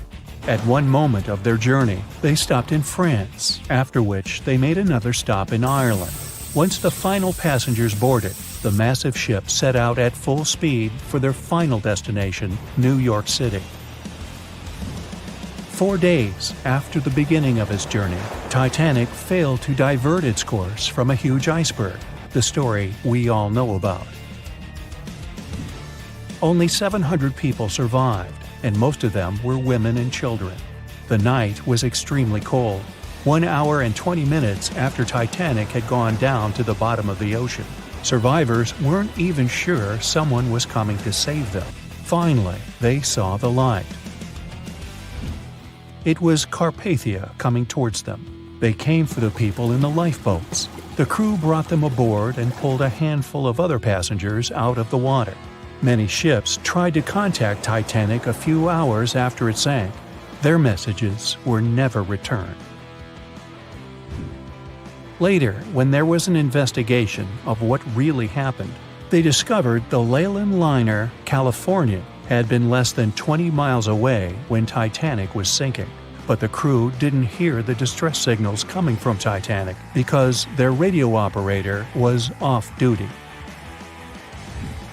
Countries from both sides of the Atlantic were shocked and horrified when they heard details of what happened to Titanic. They decided to make changes to ship operations, rules that would help avoid such events in the future. They held the first International Convention for Safety of Life at Sea, where they adopted rules for every ship to have lifeboat space for each passenger on board. Also, lifeboat drills became mandatory. They also decided to establish an international ice patrol. Its main role was to monitor icebergs in the North Atlantic shipping lanes. Ships also needed to maintain a 24-hour radio watch. Titanic wasn't built alone. Because of the size of this magnificent ship and all the new equipment it required, it would have been too expensive as a one-off. So the team built the Titanic alongside 2 sister ships, and both of them had eventful lifetimes. RMS Olympic came first. It was launched in 1910, and for a whole year was the biggest liner in the world. The Britannic was another sister ship that sailed for a while before it too ended down on the ocean bottom. But only Titanic became a legend and one of the most fascinating stories of modern history. On April 10, 1912, the RMS Titanic set sail from England. But this wasn't the launch of a regular ship. The Titanic was the largest liner ever built at the time. It was 882 feet long. That's nearly the size of 3 soccer fields. And measured from the hull to the top of the smokestacks, the ship was an impressive 175 feet tall. That's the size of a 17-story building. Deemed unsinkable, it took 3,000 workers almost 3 years to build. But a mere 4 days into its very first voyage, at 11:40 p.m., the ship collided with an iceberg and was lost beneath the waves of the Atlantic Ocean. It took the liner only 2 hours and 40 minutes to sink. And of more than 2,200 passengers and crew members on board, only 706 survived. The wreck would remain lost for another 73 years, hiding its many secrets within the frigid Atlantic waters. And if it wasn't for a man whose whole life had been devoted to exploring the sea, the giant ship might have remained lost for a lot longer. That man was Robert Ballard. As a child, Ballard was obsessed with the ocean. This fascination started when he was just 12 years old. That's when he watched a film adaptation of Jules Verne's science fiction novel, 20,000 Leagues Under the Sea. It had everything to spark a young person's imagination, from adventure and strange creatures to a powerful underwater vehicle called the Nautilus. It could travel anywhere in the world you wanted to go. From that moment, Life on dry land was no longer in Ballard's future. When he was 23, he was assigned to the Deep Submergence Group. There, he helped develop techniques to search the ocean floor. His biggest accomplishment was the creation of Alvin. It was a small, easy-to-maneuver submarine that could carry 3 people. It also featured an external mechanical arm designed to gather underwater samples while the crew remained safe and dry inside. Alvin the submarine quickly proved useful for a variety of tasks. For example, once it was used to track down an aircraft that had crashed into the sea. But the vessel experienced a series of setbacks. In one case, it was attacked by a swordfish, which caused the submarine to resurface quickly. The swordfish, still stuck in the outer skin of the submarine, became that night's dinner. And in October 1968, the submarine was being lowered into the water when the cables holding it snapped, sending it careening into the ocean, along with 3 crew members on board. And because the small vessel was still open, it immediately filled with water and quickly began to sink. Luckily, the crew managed to escape, but Alvin was gone. Bad weather hampered multiple attempts to recover the vessel. It wasn't until the following year that it was finally returned to the surface. In time, Alvin would be improved. Its hull would be strengthened by titanium, giving it a higher depth rating, thus making it even better suited for ocean exploration. The specialized submarine would come in handy in many of Ballard's 100-plus expeditions. The man was one of the first to explore an underwater mountain chain called the Mid-Atlantic Ridge in the Atlantic Ocean. And when he found thermal vents in the Galapagos Rift in the late 70s, he also helped discover and document the process of chemosynthesis. That's a complicated chemical synthesis of food energy by bacteria. But his biggest discovery was still to come. Ballard claimed he'd never been a Titanic fanatic, but he eventually became obsessed with finding the ship after watching other explorers try and fail. As he said, Titanic was clearly the big Mount Everest at the time. Many others had tried, many that I thought would have succeeded, or should have succeeded but didn't. Ballard began thinking about finding the ship as early as 1973, and 4 years later, he actually made an attempt. He used the deep-sea salvage vessel Sea Probe, which was a drill ship equipped with cameras and sonar. But he was forced to give up when the drilling pipe broke. It just wasn't his time. In the early 80s, a Texas oil man named Jack Grimm tried to find the wreck on 3 different occasions. Once, Grimm was actually right over the Titanic, but his equipment failed to detect it. That's what we call extreme bad luck. Ballard was just biding his time. He needed a plan and some help. The first issue was getting down to the bottom of the Atlantic. The furthest down he had ever traveled before was 20,000 feet, and this trip took him 3 hours, and that didn't include the way back up. Ballard knew he could use Alvin, already enhanced with a titanium hull, to withstand the pressure of the ocean. But he also needed something that didn't require him to actually go down with it. An unpiloted remote-controlled submarine would be ideal. But first, he would have to create one.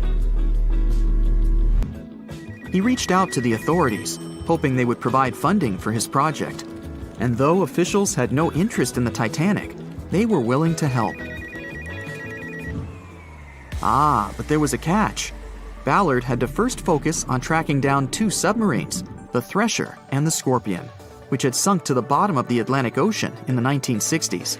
The authorities were hoping to study them to find out why they had sunk in the first place. They also wanted to know if they could be recovered or if it was safe to leave them on the ocean floor. Only when he had successfully completed this task would he be free to use any remaining time on his contract to find the Titanic. With no other options for funding, Ballard took the offer. He got to work. First, he created 2 new devices. Argo was an unpiloted, deep-towed undersea video camera sled. It was designed to take photos and record videos from a series of cameras mounted on it. It could work at depths of up to 20,000 feet, and it could also explore nearly 98% of the ocean floor. Argo was supposed to be tethered to a boat. As the boat moved, Argo would be pulled behind, floating just above the ocean floor. The camera would then transmit images to the surface. The second device was a small robotic vehicle called Jason Jr. It was also controlled remotely, which allowed the crew inside a submarine, like Alvin, to get closer to and photograph underwater objects. Ballard was now ready. He knew he had to find those submarines quickly, and it didn't take him long. Much to his relief, the search was relatively simple, and he was able to fulfill his obligations with 12 days to spare. With almost 2 weeks to devote to finding the Titanic, he set out to explore the ocean. He focused the search close to Newfoundland, Canada, pulling Argo along the ocean floor and reviewing the images it collected. And after a few days of nothing, they eventually found riveted hull plates and a boiler. Could this be it? The next day, a ship's large bow was revealed. On September 1st, 1985, Ballard and his fellow crew members realized they had finally found the infamous ship. The discovery resulted in a mix of emotions. Ballard was excited to be the first to find the Titanic's final resting place, but he was also overwhelmed by the sense of grief for those who had suffered when the ship had gone down. Over the next 4 days, the crew explored the wreck. They found the crow's nest, from where the iceberg had first been spotted. Plus, there was finally evidence of how the massive ship had split in two before sinking, with both halves of the ship found. There was furniture and dinnerware, and sadly, several leather shoes of those who hadn't made it to safety were scattered about the ocean floor. Ballard succeeded where others had failed and became an instant celebrity around the world. You'd think that locating the Titanic would be enough for one man, but not for Ballard. In 2019, he took on the challenge of solving another mystery, the disappearance of Amelia Earhart. Earhart had attempted to be the first woman to fly around the world. Unfortunately, she disappeared somewhere over the Pacific Ocean in 1937. She and her plane were never found. Ballard hoped that his luck with the Titanic would help with finding where Earhart had gone down, but his expedition failed to find anything. And though Robert Ballard has found more shipwrecks than anybody else, it's only the tip of the iceberg. It's estimated that there are over 3 million shipwrecks in the ocean, and Ballard has only located 100 of them. Now, in his late 70s, the man is hoping to encourage young people to continue his work of exploring the ocean and its many mysteries. In 1989, he started the Jason Learning Project to inspire grade school students to pursue science, technology, engineering, and math. He has his own research vessel called the EV Nautilus, after the name of the submarine in Jules Verne's novel, a fitting tribute to the story that inspired his career. Can you guess how many theories of the Titanic's sinking exist? Right, loads, including a theory of my own, which I'm going to share with you today. And then you can decide which one seems most likely to you. One Piece theory. The very first version of the events was the One Piece theory.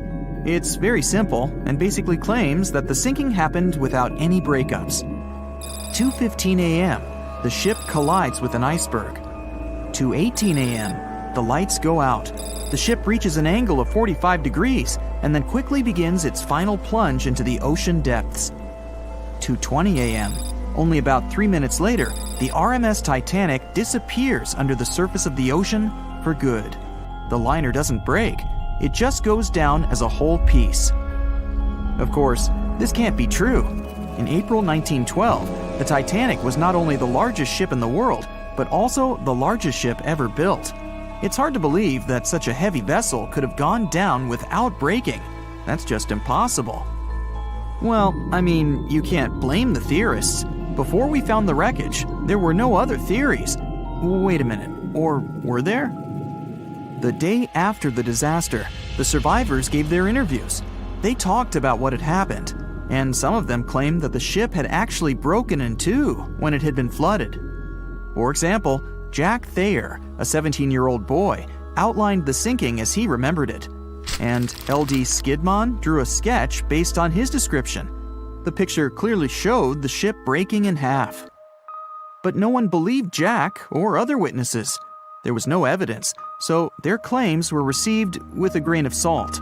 But in 1985, things changed. First breakup theory. That's when Robert Ballard found the wreckage of the Titanic in the depths of the ocean. When people saw the wreckage, it became clear that Jack and the other survivors had been right. The Titanic did indeed break in two when it sank. So it's time for a new theory. 2:15 a.m. The keel breaks, the starboard list eases, and the hull continues to bow and crumble. 2:17 a.m. The galley sections break off. The towers immediately drop under their own weight. The lights go out. The stern is pulled into the air. The bow breaks off and starts sinking. The aft is barely hanging on to the starboard side of the stern section superstructure. The stern section slowly lists over to port as it begins sinking again. It rises up one last time and pivots in a semicircle as it sinks. It all sounds pretty convincing, right?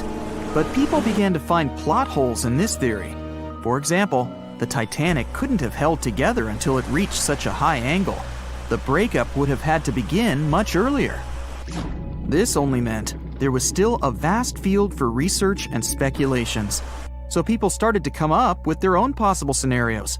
How about we look first at the ones no one likes? V-brake and Aaron 1912 V-brake. According to the first breakup theory, the Titanic reached a high angle, and the weight of its unsupported stern caused it to crack from the top down. But it's physically impossible. So, are there any other ideas? In 2006, Roger Long, a naval architect, decided to research a so-called V theory. 2:17 a.m. The breakup begins at a shallow angle, perhaps as little as 11 degrees. The upper structure fails and starts to crack. At this moment, only its double bottom is holding the Titanic together, but it starts to bend under the strain too, failing the ship.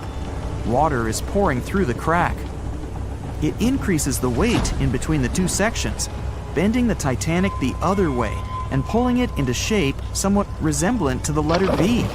The upper decks get mangled and bent together. The bow heads for the bottom, and the stern is the last to sink. This theory has since been disproven many times, though. Roger Long believed it because the broken edges of the upper decks in the Titanic's bow section were all mangled and crushed. However, we have learned that it happened because of the so-called hydraulic downburst, the force of the water crashing into the deck as the Titanic hit the ocean floor. Another V-brake theory states that the bow had risen out of the water after the break. This theory was mainly peddled by one former Titanic enthusiast. But not only has this theory been proved to be physically impossible due to the bow's incredible mass, it was also inspired by incorrect information. Remember Jack Thayer? Well, it was based on his sketch and the words of a couple of passengers. But the truth is, none of them had ever seen the Titanic break down like this. Jack himself even stated in an interview that the sketch was completely out of context to what he had actually seen. It was drawn by a passenger on the Carpathia, the ship that received the Titanic's distress signal and came to its aid. It couldn't be used as evidence. Now that we know this, let's move on to the theories that most people believe in. James Cameron's banana peel theory. Who hasn't seen the legendary movie about the Titanic, right? It became the leader of the 70th Academy Awards ceremony in the number of nominations and awards, and deservedly so. But did you know that James Cameron had been interested in the Titanic for many years and studied the ship's history? His books and research are very detailed, and he even came up with his own version of the events. It's called the banana split theory. And this is actually what you could see in the movie. Here's how it goes. The Titanic reaches a 23-degree angle and fractures down to the keel. The double bottom acts as a hinge as the stern falls down. When the double bottom fails, the bow and the stern separate. The stern lists to port, standing vertically, and then begins to go underwater. This theory is the most scientifically accurate one, along with Roy Mengat's theory. Wait, who's Roy Mengat? Mengat theory. Roy Mengat was an engineer who came up with the most plausible theory for the time being. 2:17 a.m. The lights go out on the Titanic. At this moment, the ship is at an angle of 20 to 23 degrees. Suddenly, the vessel snaps in two just around the third funnel. It causes the stern to settle into the water. The keel fails first. The draft and lower hull are crushed and break apart. Water surges into the bow and stern of the ship through the huge cracks, causing the bow section to sink beneath the waves. The stern rises up to the angle of 70 to 90 degrees, and then it sinks too. This theory seems to make the most sense, but it's quite controversial.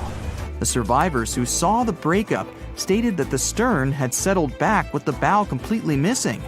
Mengat's theory, however, contradicts that statement, while James Cameron's scenario takes this into account. Are you thinking what I'm thinking? The truth must be somewhere in the middle. My version. Now, as promised, I'll provide you with my version of the events. Well, it's not really my theory, more like a combination of Roy Mengat's and James Cameron's ones. I believe that James Cameron was right about the breakup. 2:17 a.m. The ship is at a high angle. The lights go out. Then it snaps into two pieces. The bow starts sinking. The double bottom is still attached to the stern for a minute or so. Once the double bottom fails, the two parts separate and the bow goes down. Then, as Mengat said, the stern rises up at a high angle, and then it begins to sink vertically. It might have actually happened because the survivors stated that they had seen a clean break. This means it couldn't be hidden.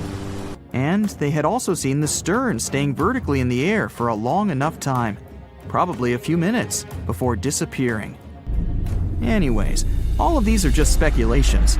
Regardless of how the Titanic broke apart and sank, it was a great tragedy. It's already been 110 years since the Titanic collided with an iceberg and sank. Did you know that in 2022, the Blue Star Line Company is completing the construction of an exact replica of the Titanic? Called the Titanic II liner, the ship will be sent sailing along the same route with 2,400 people on board.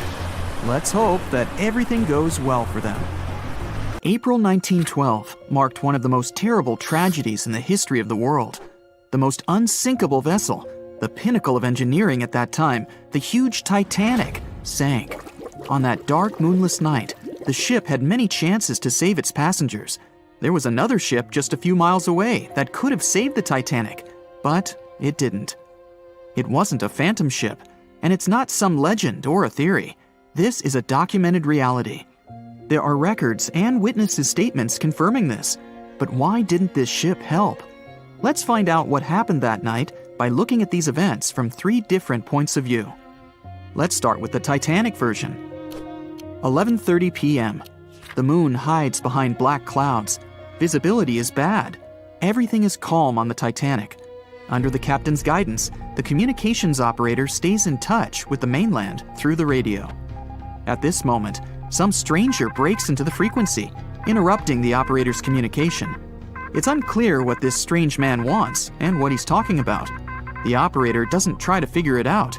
He shouts at the guy, demanding him to disconnect. The connection is interrupted. At 11:40 p.m., the Titanic crashes into an iceberg. The ice breaks the hull.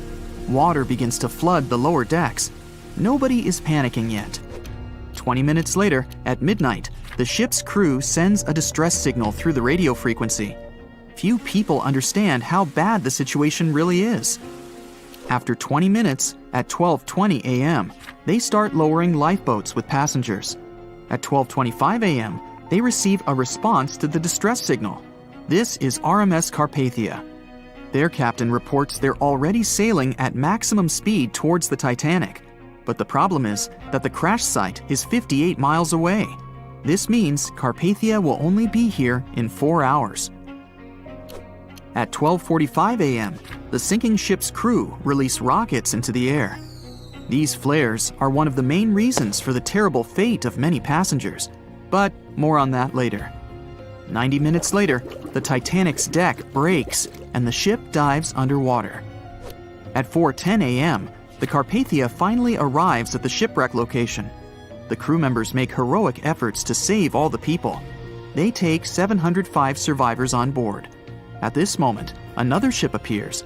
It's SS Californian. The Carpathia sails towards the New York coast with all the people.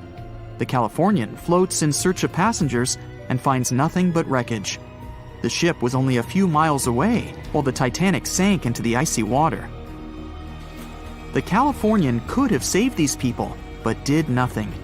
Its captain, Stanley Lord, made one of the most terrible acts that a sailor can allow. He didn't help a sinking ship. When the world found out about all this, they detested Captain Lord. They couldn't bring charges against him, and the trial didn't punish him. But his career was ruined entirely, as no other ship company would hire him. Despite this, he never confessed he had been guilty. Before he passed away, the captain said it hadn't been his fault. If this was true, then what happened there? This brings us to the Californian version. It's the night of April 14th. The Californian is sailing in the cold waters of the North Atlantic. The ship gets into a section with a lot of icebergs. At 10:10 p.m., Captain Lord stops the ship. It's too dangerous to move around this area, as they can damage the hull. At 11 p.m., the ship starts drifting. It's impossible to move in such conditions with such poor visibility. The captain knows that the Titanic is coming here, so he orders the radio operator to warn the ship about the danger. Radio operator Evans turns on the receiver and tries to contact the Titanic. He spends about 30 minutes on it. The connection is finally established. At this moment, the Titanic radio operator is speaking with the mainland. Evans interrupts this conversation and tries to warn the ship about icebergs. The operator doesn't understand Evans' words. He's annoyed because Evans broke into the channel so brazenly. He shouts at Evans and cuts the connection. Tired, Evans turns off the receiver and informs his superiors about the incident. It's still a mystery how the captain reacted to this news. He probably thought the Titanic knew about the danger. He lets Evans go to bed. If Evans hadn't turned off the radio and waited 1 hour, he would have heard a distress signal from the Titanic. But you shouldn't blame him. At this point, he has no official reason to stay at the transmitter. Evans is too exhausted and can't fight drowsiness. So, Evans goes to bed. The Titanic begins to sink. Its captain sends a distress signal. The operator on board the Carpathia catches it, but the Californian doesn't, since the receiver is turned off. Captain Lord can't sleep. He feels that something is wrong. Meanwhile, the Titanic is rapidly sinking under the water. The captain gives the order to launch rockets into the air. And here is where one of the critical mistakes takes place. They release warning lights, but they are not red. The crew forgot to take red rockets on board for some reason, so they lit up the sky with a bright white light. If you need to send a distress signal, you need to release red lights. Captain Lord sees these lights, but doesn't perceive them as a cry for help. It can't be that there are no standard red rockets on such a massive ship as the Titanic.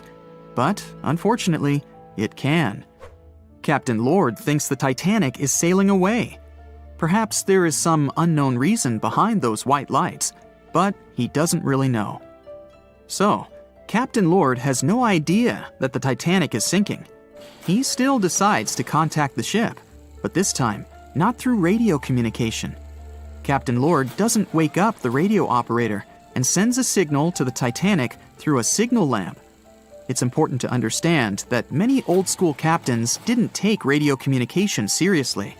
They didn't understand the value of this technology. That's why Captain Lord doesn't wake up Evans. He sends light signals, but the Titanic doesn't respond. Many survivors later mentioned seeing the flashing lights of the Californian, but there was nothing they could have done. The ship's crew doesn't hear their cries for help. At 2:20 a.m., the Titanic completely goes underwater. A little more than 2 hours later, radio operator Evans wakes up and turns the transmitter on. He hears many rescuers talking about the sunken ship. Evans understands everything. He reports this to the captain. At that moment, the Californian immediately heads to the wreck site. They meet Carpathia there. With the survivors on board, it sails towards New York. The Californian stays sailing and looking for people. They find nothing but wreckage. The Californian returns to the mainland. The news about the ship that could have saved the Titanic is spreading all over the country. The trial begins. Captain Stanley Lord and the crew tell their version. They say their ship had been standing still. Many people don't believe them, and some of the surviving passengers claim to have seen the Californian sailing by. Still, the judge declares them innocent. 1962. Captain Stanley Lord is a very old man. He calls a notary to confess something. The captain makes his last remark about this case. He swears he's not guilty. But if it wasn't the Californian sailing past the Titanic at that moment, then what? The Samson theory could answer that question for us. The sealing ship Samson is sailing in the cold waters of the North Atlantic. The crew aren't sleeping. They carefully study the surroundings, but not because they're afraid of icebergs. They're scared of meeting with the U.S. Coast Guard. The Samson ship's crew catch seals, which is illegal. At 12:45 a.m., Samson's captain sees white signal rockets. The team is sure it's the Coast Guard. They turn off the lights and sail away. It's dark, so they don't notice the sinking Titanic. They return to the coast of Iceland and hear about the disaster. They realize they have abandoned the drowning passengers. The nephew of one of Samson's crew members reads about this story in his uncle's diary. The nephew asks for permission to publish these recordings. All the people realize that Captain Lord wasn't guilty, but unfortunately, he didn't live to see this moment. Actually, it's still unknown who is guilty in this story. 2 ships were nearby the Titanic. Their captains were adequate people. They would have helped save all the passengers. Their fault was that they couldn't understand what the Titanic wanted on that dark night. Someone forgot to put red flares in the box. This small but fatal detail was one of the leading causes of the tragedy. So in 2017, over 25 million people boarded cruise ships all over the world. Now, if you're keeping count, that's more than the total population of Greece. It's become America's favorite choice when it comes to going on vacation. It's easy to see why hopping aboard a cruise ship becomes more popular each year. Heading out on a cruise is also coming back in style with newer generations. 2/3 of Gen Y and millennials say that cruising is their new preferred type of vacation.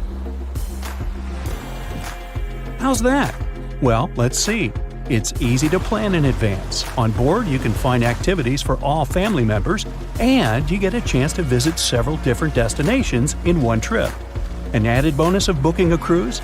You can sample various places for a future time off. The entertainment on board is often top-notch, providing passengers with an added taste of luxury. And the amenities and accommodations are generally very reliable. Not to mention that it gives tourists that feeling of actually getting away from everything that people strive for while out of the office. Royal Caribbean International is one of the largest cruise lines in the world, with just over 19% of the cruise market as of 2018. Its current fleet is divided into many different classes of ships, including the Voyager class, Radiance, and Quantum. The latest addition to the Royal Caribbean International's impressive fleet was built in 2018. Wonder of the Seas is now the largest cruise ship in the world. Since this spectacular liner has just had her maiden voyage in March 2022, let's look at some of the incredible perks it has to offer its passengers. For starters, the boat is so big that it had to be split into neighborhoods. Well, it figures since Wonder of the Seas can accommodate almost 7,000 passengers. Fond of New York? Well, no worries. Wonder of the Seas has a central park of its own, with an estimated 10,000 plants to check out. The ship's central park is a feature of all Oasis-class ships, being one of the so-called neighborhoods. Let's look at some other areas, shall we? Like this boardwalk, a place that includes an arcade, a candy store, and a sports bar. It's best suited for long walks.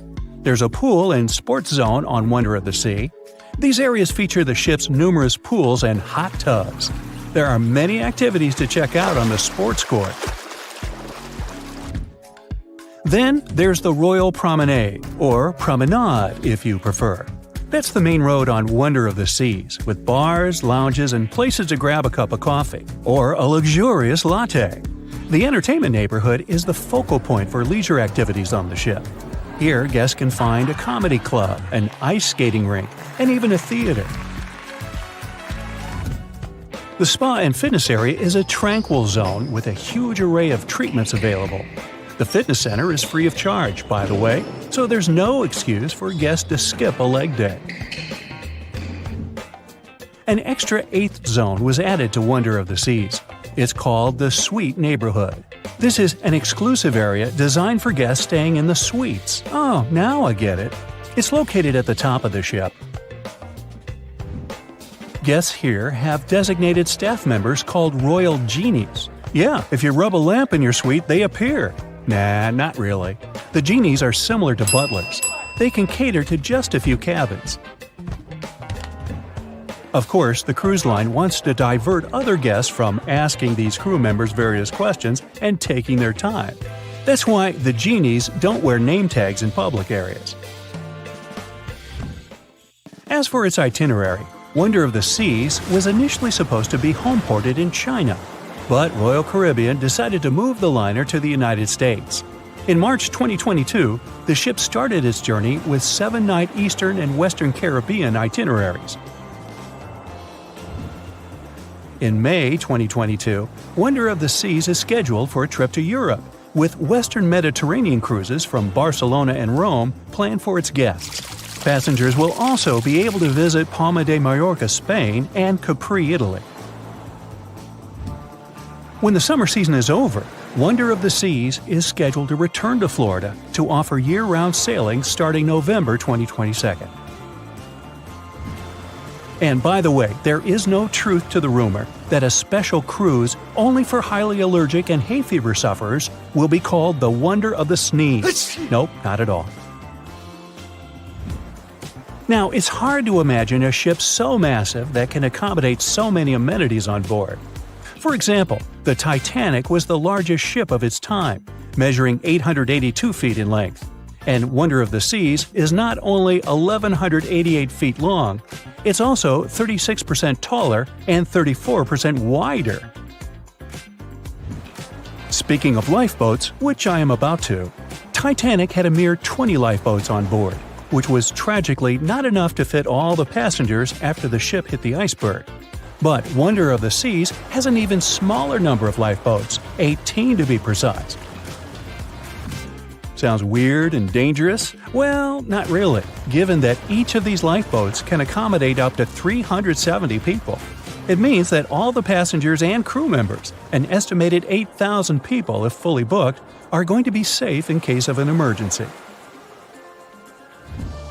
If we could somehow have a race between the two ships, well, Titanic was in fact the faster ship out of the two, beating Wonder of the Seas by 1 knot per hour. Cruise ship passengers today are more interested in the experience rather than the speed of the boat itself. That's why how fast a ship can travel is not an extremely important aspect nowadays.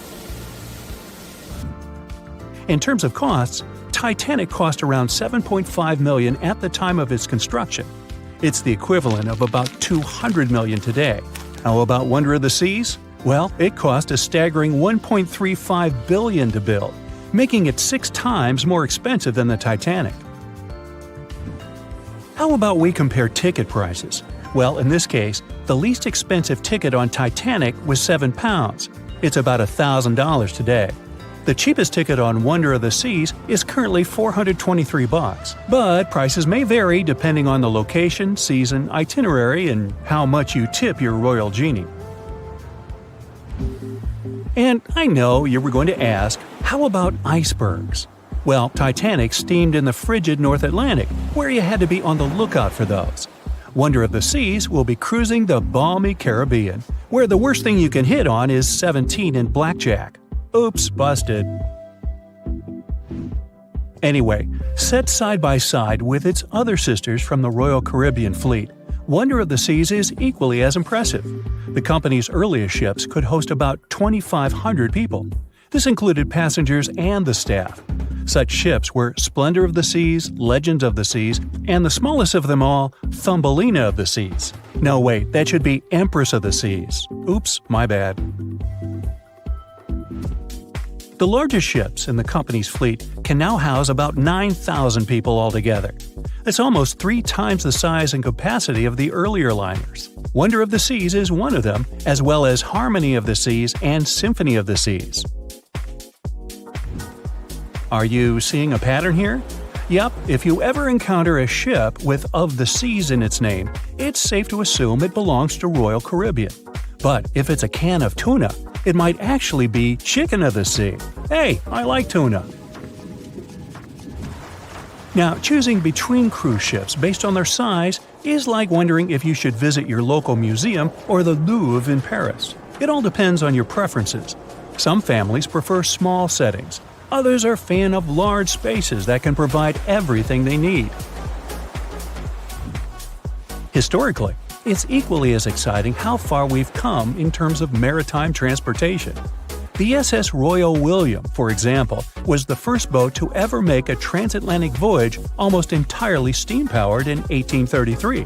And it was a mere 160 feet long and could house roughly 155 passengers. And if the seas were calm, then they were housed less roughly.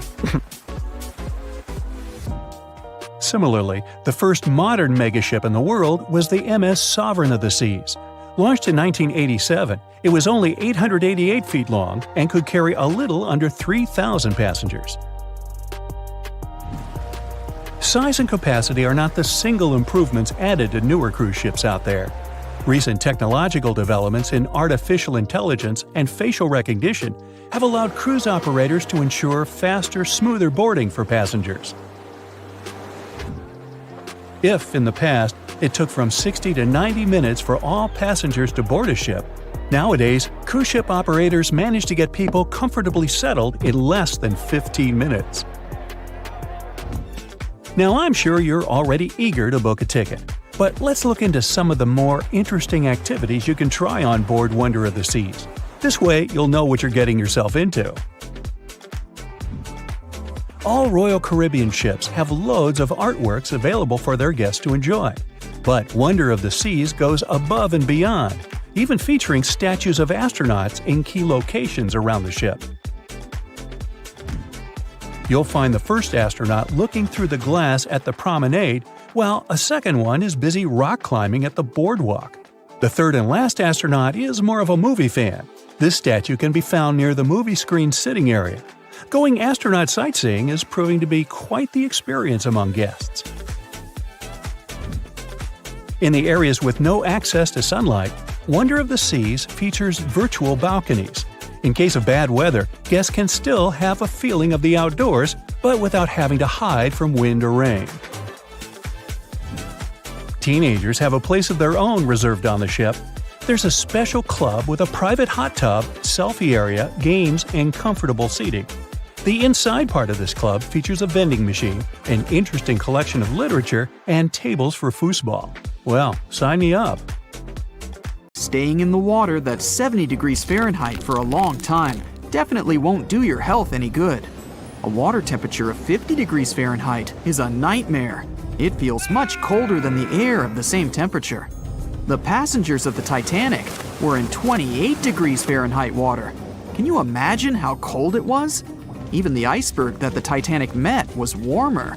The water didn't freeze because of the high salt content. But what if the temperature had been higher?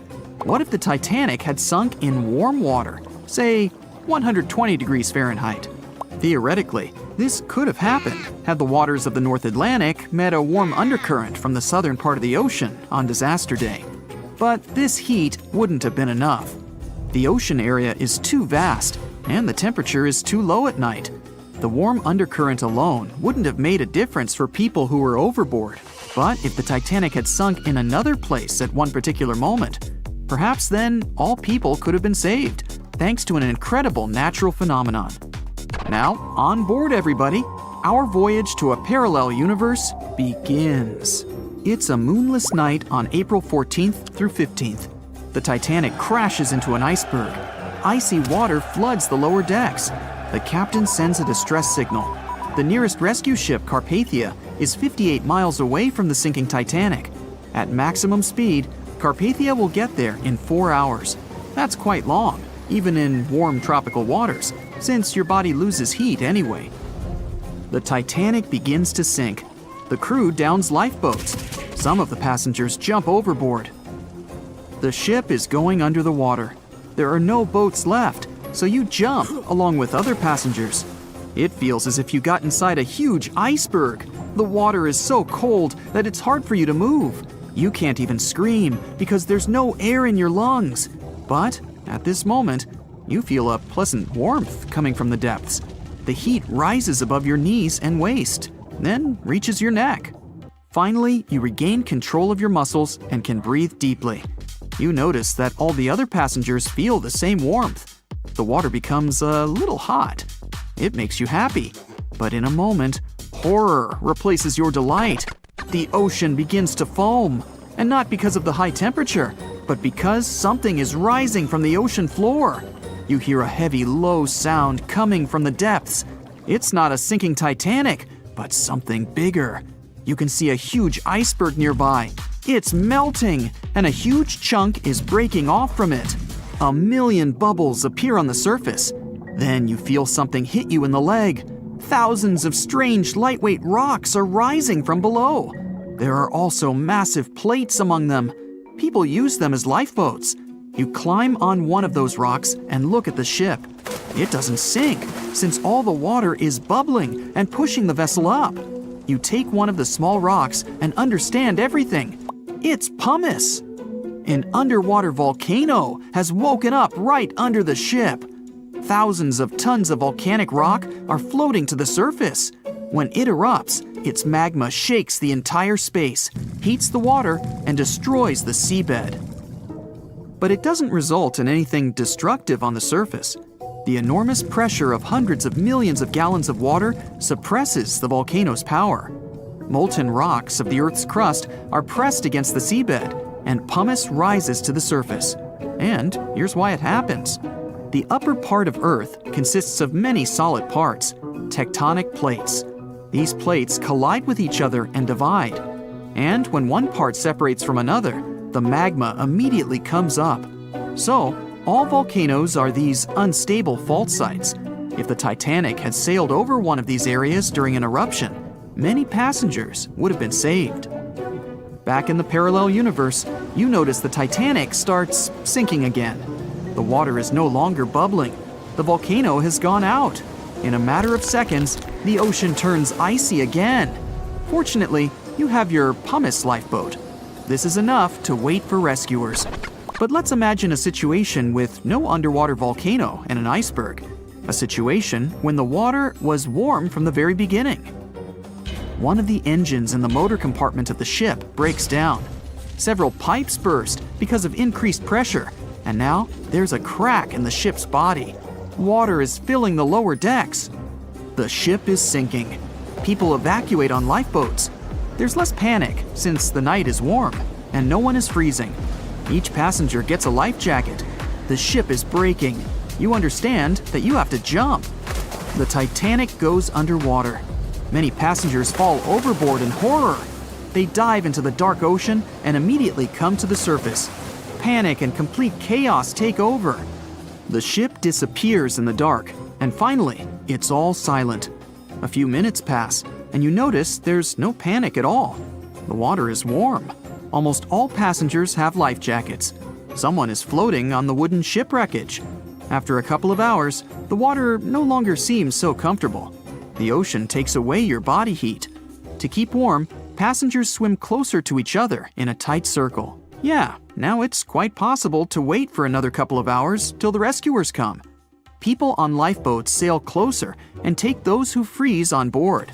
Passengers take turns, 20 minutes in the water, then 20 minutes in boats. It's essential not to take your clothes off. Even a wet outfit helps keep your body warm for longer. And when it seems that everyone is saved, somebody screams. A girl in a boat looks scared. She trembles with fear and points her finger into the black water. Passengers try to see what's there and notice a triangular fin. 1, 2, 3. There are so many of them! The noise of the sinking ship has attracted a group of sharks. And now, they are circling the survivors, hoping to satisfy their hunger. They're swimming slowly. It doesn't look like they're going to attack. But you should keep your eyes open, as these fish are some of the world's most aggressive and dangerous sharks, the bull sharks. They can be agile, fast, and unpredictable. They don't swim in the cold waters of the Atlantic, but the water in this parallel universe is perfect for them. The sharks are strong and sturdy. They create the illusion of slowness to relax their prey. They're called bull sharks because of their short, blunt muzzle, like that of a bull, and they like to hit a target or other sharks with their forehead. Several fish are ramming boats. Someone falls into the water. Fortunately, people help them back on board. The sharks aren't going to retreat. Chaos and panic ensue. People are screaming and splashing the water with paddles to scare away the fish, but it doesn't help. One of the sharks opens its toothy mouth and clings to a boat. At this moment, you notice more fins nearby. A pack of great white sharks arrives at the party. They are some of the most dangerous animals on the planet. They're big, fast, and strong, and their 300 triangular teeth lined in several rows are sharp as blades. Great white sharks swim around the boats and scare away the bull sharks. You fall off the boat and see a big fin approaching you. Fear awakens the survival instinct in you. You're trying your best to swim away from the shark as far as possible. Of course, it's useless, since the shark is much faster and will definitely catch you. You feel your foot touching the shark's nose. The other foot gets into the toothy mouth. You scream in horror. After a second, the shark lets you go. Great white sharks rarely attack people. If they bite, it's just to test you. After all, the shark's favorite prey is seals. It simply loses interest if it realizes you aren't a seal. But if the shark is starving, it doesn't matter to it what kind of prey you are. Lucky for you, this one is not like that. Those survivors in the boats have almost nothing to fear either. Great white sharks don't attack them. They can push boats slightly, but only to test them. The great white shark is swimming away from you. But a bull one appears, and it looks like it's hungry. The shark is swimming towards you, opens its mouth, and a loud ship horn penetrates the water. This is the RMS Carpathia that has come to the rescue. All the sharks swim away scared. All passengers are saved. Back in our universe, another ship that had been nearby could have saved the passengers much earlier. But that's another story. It was September 12, 1990. In those times, way before instant messaging and Zoom calls, a little girl was looking for pen pals. Zoe was aboard a ship from England to Belgium on vacation with her parents. She was only 10 years old at the time, but was a very clever schoolgirl. She took a piece of paper and started putting some words together. She introduced herself, then wrote about how she liked ballet and playing the flute and the piano. Of course, she couldn't help but mention her two adored pets, a little hamster she called Sparkle and her fish Speckle. She also put down the address at which she could be reached in case someone was interested in writing back to her. But alas, she was at sea. Who could she send this message to? An interesting idea came to her mind. She carefully placed her letter in a plastic bottle, tightly closed the lid to protect it from the water, and threw it into the sea. The little girl's excitement faded away over the years as she didn't receive a response. Maybe the bottle got stuck somewhere. Maybe it was swallowed by some big, scary sea creature. Or maybe the water actually poked through the plastic cap and destroyed her message. Many years later, on Christmas, A letter for Zoe was received at her parents' house under her maiden name. The postage signaled that the message was from Europe. It was from a Dutch couple, Piet and Jacqueline Leteau, who had found her delicate bottle and were very considerate to write back. They pointed out that they had found the letter among the debris thrown at the shore by the sea. Zoe's letter had been stranded for a staggering 23 years at sea and traveled for more than 350 miles to reach its final destination near Rotterdam in the Netherlands. That's quite a voyage for a small plastic bottle. A story similar to that of Zoe is the strange connection between two little boys. A little German boy named Frank Uzbek was on a boat traveling to Denmark when he got the same idea as Zoe. He was 5 years old at the time he put together a message and threw it into the unknown.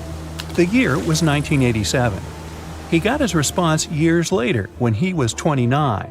His letter, just like the one Zoe would send a couple of years later, had been at sea for 24 years. His message was found by a boy named Daniel Korotkin while he was on a walk with his parents on the Coronian Spit near the Baltic Sea. Daniel was lucky that his father knew enough German to translate the message. The unlikely friends eventually met via video call in 2011. Not all message-in-a-bottle stories have been explained away. In 2013, a Croatian surfer came across a damaged bottle while near the Adriatic Sea. The message it contained dated back to 1985, and it was from a man named Jonathan. The sender was eager for his letter to reach a woman named Mary, and he also expressed his keenness for her to respond. Since the letter was supposedly sent from Nova Scotia, the bottle had to have traveled a mind-boggling 3,700 miles. The message went from the Atlantic Ocean, entered the Mediterranean Sea, and reached the Adriatic shores in Croatia. The identities of neither John nor Mary were ever discovered. There are also messages in a bottle with wonderful love stories to share. This was the case for Ake and Paulina Viking. When Ake, a lonely Swedish sailor, placed a letter in a bottle and threw it in the Mediterranean Sea, he had no idea the piece of paper would eventually reach his future wife.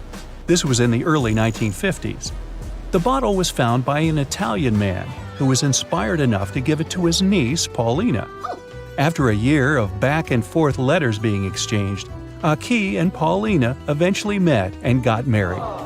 Having decided to share their story with the world, they became somewhat of a celebrity couple for the time. They even shared video footage of their wedding with the world, and their story was featured in a bunch of newspapers. This fortunate event started a movement between young people looking for love, increasing the number of messages being thrown out at sea in search of a fairy tale ending. Not all the stories that started out like this eventually worked out, though. In 1945, an American named Frank Hayostak placed a similar message to that of Ake's in a bottle and threw it in the waters. Almost a year later, his letter was found by an Irish woman. Her name was Brenda O'Sullivan. Their years of correspondence soon caught the attention of the media at the time, but their friendship never flourished because of the added pressure. They eventually met in person when Frank traveled to Ireland, but he didn't stay for long, and they eventually got out of touch with each other.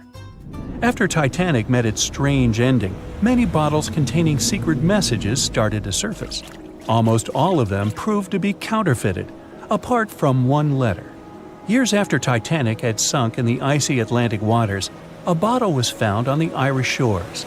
It was supposedly from a man named Jeremiah Burke, and to this day, it is considered to be the only genuine message in a bottle originating from Titanic.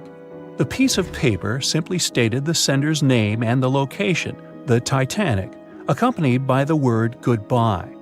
Since the date has washed away, it's difficult to estimate whether the note was sent before or after the ship had hit the iceberg. The common understanding is, however, that since Jeremiah was looking to relocate to the U.S., he was merely sending his last symbolic regards to his family and friends back in Ireland.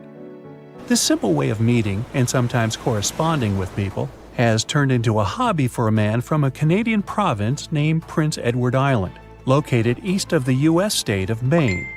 This man, Harold Hackett, claims to have sent over 4,000 bottles into the Atlantic Ocean since 1996. He also claims to have received many responses from all over the world, including letters from people in Europe, like France and Germany, but also from the Bahamas or even Africa.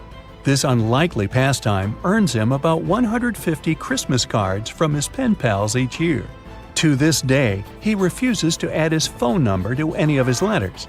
This way, he ensures that if people ever want to contact him, the only means of doing so is via a written letter.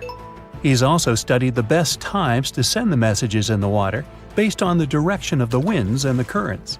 Now, some bottles spend a whole lifetime at sea after being cast away by their sender. It was the case for a British man that wrote a message and placed it into a bottle before throwing it in the English Channel in 1914. His name was Thomas Hughes, and he wanted to direct the message to his wife, but was polite enough to write a letter to whoever got their hands on the bottle first, asking them to redirect the piece of paper accordingly. The bottle didn't reach his wife, since it was found 85 years later on the Essex coast. The man that stumbled upon the bottle was kind enough to reach out to the family and place the message in possession of Thomas's daughter. And 85 years isn't the longest time for a small bottle to be cruising the waves. A scientist named Hunter Brown was studying currents in the North Sea when this idea came to his mind. He placed the same message in almost 2,000 bottles and requested the unlikely recipient that they write back with the location of their discovery.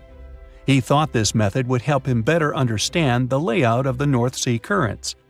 A bottle was found about 11 miles from its original departing location after 97 years. To this day, more than 300 of the original bottles relating to Hunter Brown's project eventually made it to the shore. Not all of the messages that were found in bottles got replied to via physical letters.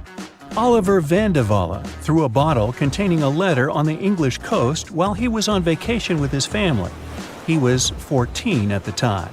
33 years later, a woman reached out on Facebook claiming she had gotten his message and tracked him down through his social media profile. At first, he hardly remembered having placed the letter in the bottle, but he eventually recounted the events, even the fact that he sealed the bottle with candle wax to make sure it was leak-proof. And then there's Christina Aguilera and her bottle. No wait, hers is about a genie in a bottle. Okay, never mind. Over a century ago, the Titanic struck an iceberg and sank to the bottom of the Atlantic Ocean. Of the 2,240 people on board, only around 700 survived. Since then, the tragedy has been the subject of endless movies, documentaries, and books. And though we've learned a lot about the ship and many of the people on board, we hardly know anything about the iceberg responsible for the catastrophe, especially anything concerning its size. But maybe we can find some clues. The Titanic was constructed by the White Star Line as part of its new fleet of passenger liners. At the time, it was the largest ship ever built, and it lived up to its name. The ship was 883 feet long, equal to 2.5 soccer fields placed end to end, and 175 feet tall, which is close to 10 giraffes standing on top of one another. From the waterline to the deck alone, the boat was 60 feet high. That's close to the height of a 4-story building. The Titanic was big enough to have veranda cafes, a restaurant, a reading and writing room, a Turkish bath, a gym, and squash courts. There was even space for a swimming pool. The liner could carry a total of 3,300 people, including 2,435 passengers and 900 crew members. Although luxury was important, safety was paramount. The Titanic had been designed to have 16 watertight compartments below its deck. If the ship's hull was somehow compromised in an accident, up to 4 of these compartments could take on the water, while the remaining 12 would keep the ship afloat. Philip Franklin, vice president of the White Star Line, said this was what made the ship truly remarkable. It's believed that the man said, "There is no danger the Titanic will sink. The boat is unsinkable, and nothing but inconvenience will be suffered by the passengers." He was so very wrong. The ship left England for its first and last voyage on April 10, 1912. And all it took was a single iceberg to bring that mighty vessel down. Icebergs are fascinating. They are formed during a process called calving, when large chunks of freshwater ice break free from glaciers and float away into open water. they eventually melt away and disappear. In the northern hemisphere, the majority of these icebergs come from Greenland. In the south, they come from Antarctica. What you see on top of the water is only a small portion of an iceberg. This is just the tip. Most of it, up to 90%, is hidden under the water. Only when you examine pictures of the entire thing can you truly appreciate how massive icebergs are. It's the part of the iceberg you can't see that is often the most dangerous.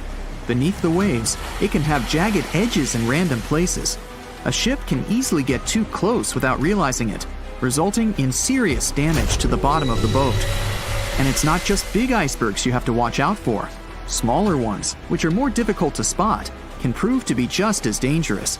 A growler, for example, is under 7 feet long, with just a bit more than 3 feet showing above the water. And a slightly larger bergy bit is less than 15 feet in size. The dangers of icebergs were well known when the Titanic set sail. In 1901, the Islander was traveling through the inside passage to Alaska. It collided with an iceberg and sank immediately. Luckily, 138 of the 178 people on board made it to safety. Back then, there wasn't any special equipment for detecting icebergs. The best tool was your eyes. From a special vantage point above the ship called the crow's nest, 2 members of the crew had to stare out over the ocean and watch for potential hazards. The crow's nest was located at the front of the ship, 49 feet above the deck. It was attached to the mast. From this height, a person had a good view of the ocean. If they saw anything suspicious, they could ring a large bell to sound the alarm. After that, they could call from a special telephone to warn the captain of any danger. But imagine what a horrible job this would have been, especially on the night the Titanic sank. The crow's nest wasn't a warm and cozy room surrounded by windows. Instead, it was a large open tub exposed to the elements. On April 14, 1912, the air temperature was around 39 degrees Fahrenheit, which is close to freezing. With the ship moving at about 23 knots, more than 26 miles per hour, the sailors must have felt that frigid cold air pressing against any exposed skin. The only good thing about the job was that the shift only lasted 2 hours. Frederick Fleet was the sailor who actually spotted the iceberg that sank the Titanic. He was up in the crow's nest, working with Reginald Lee at the time.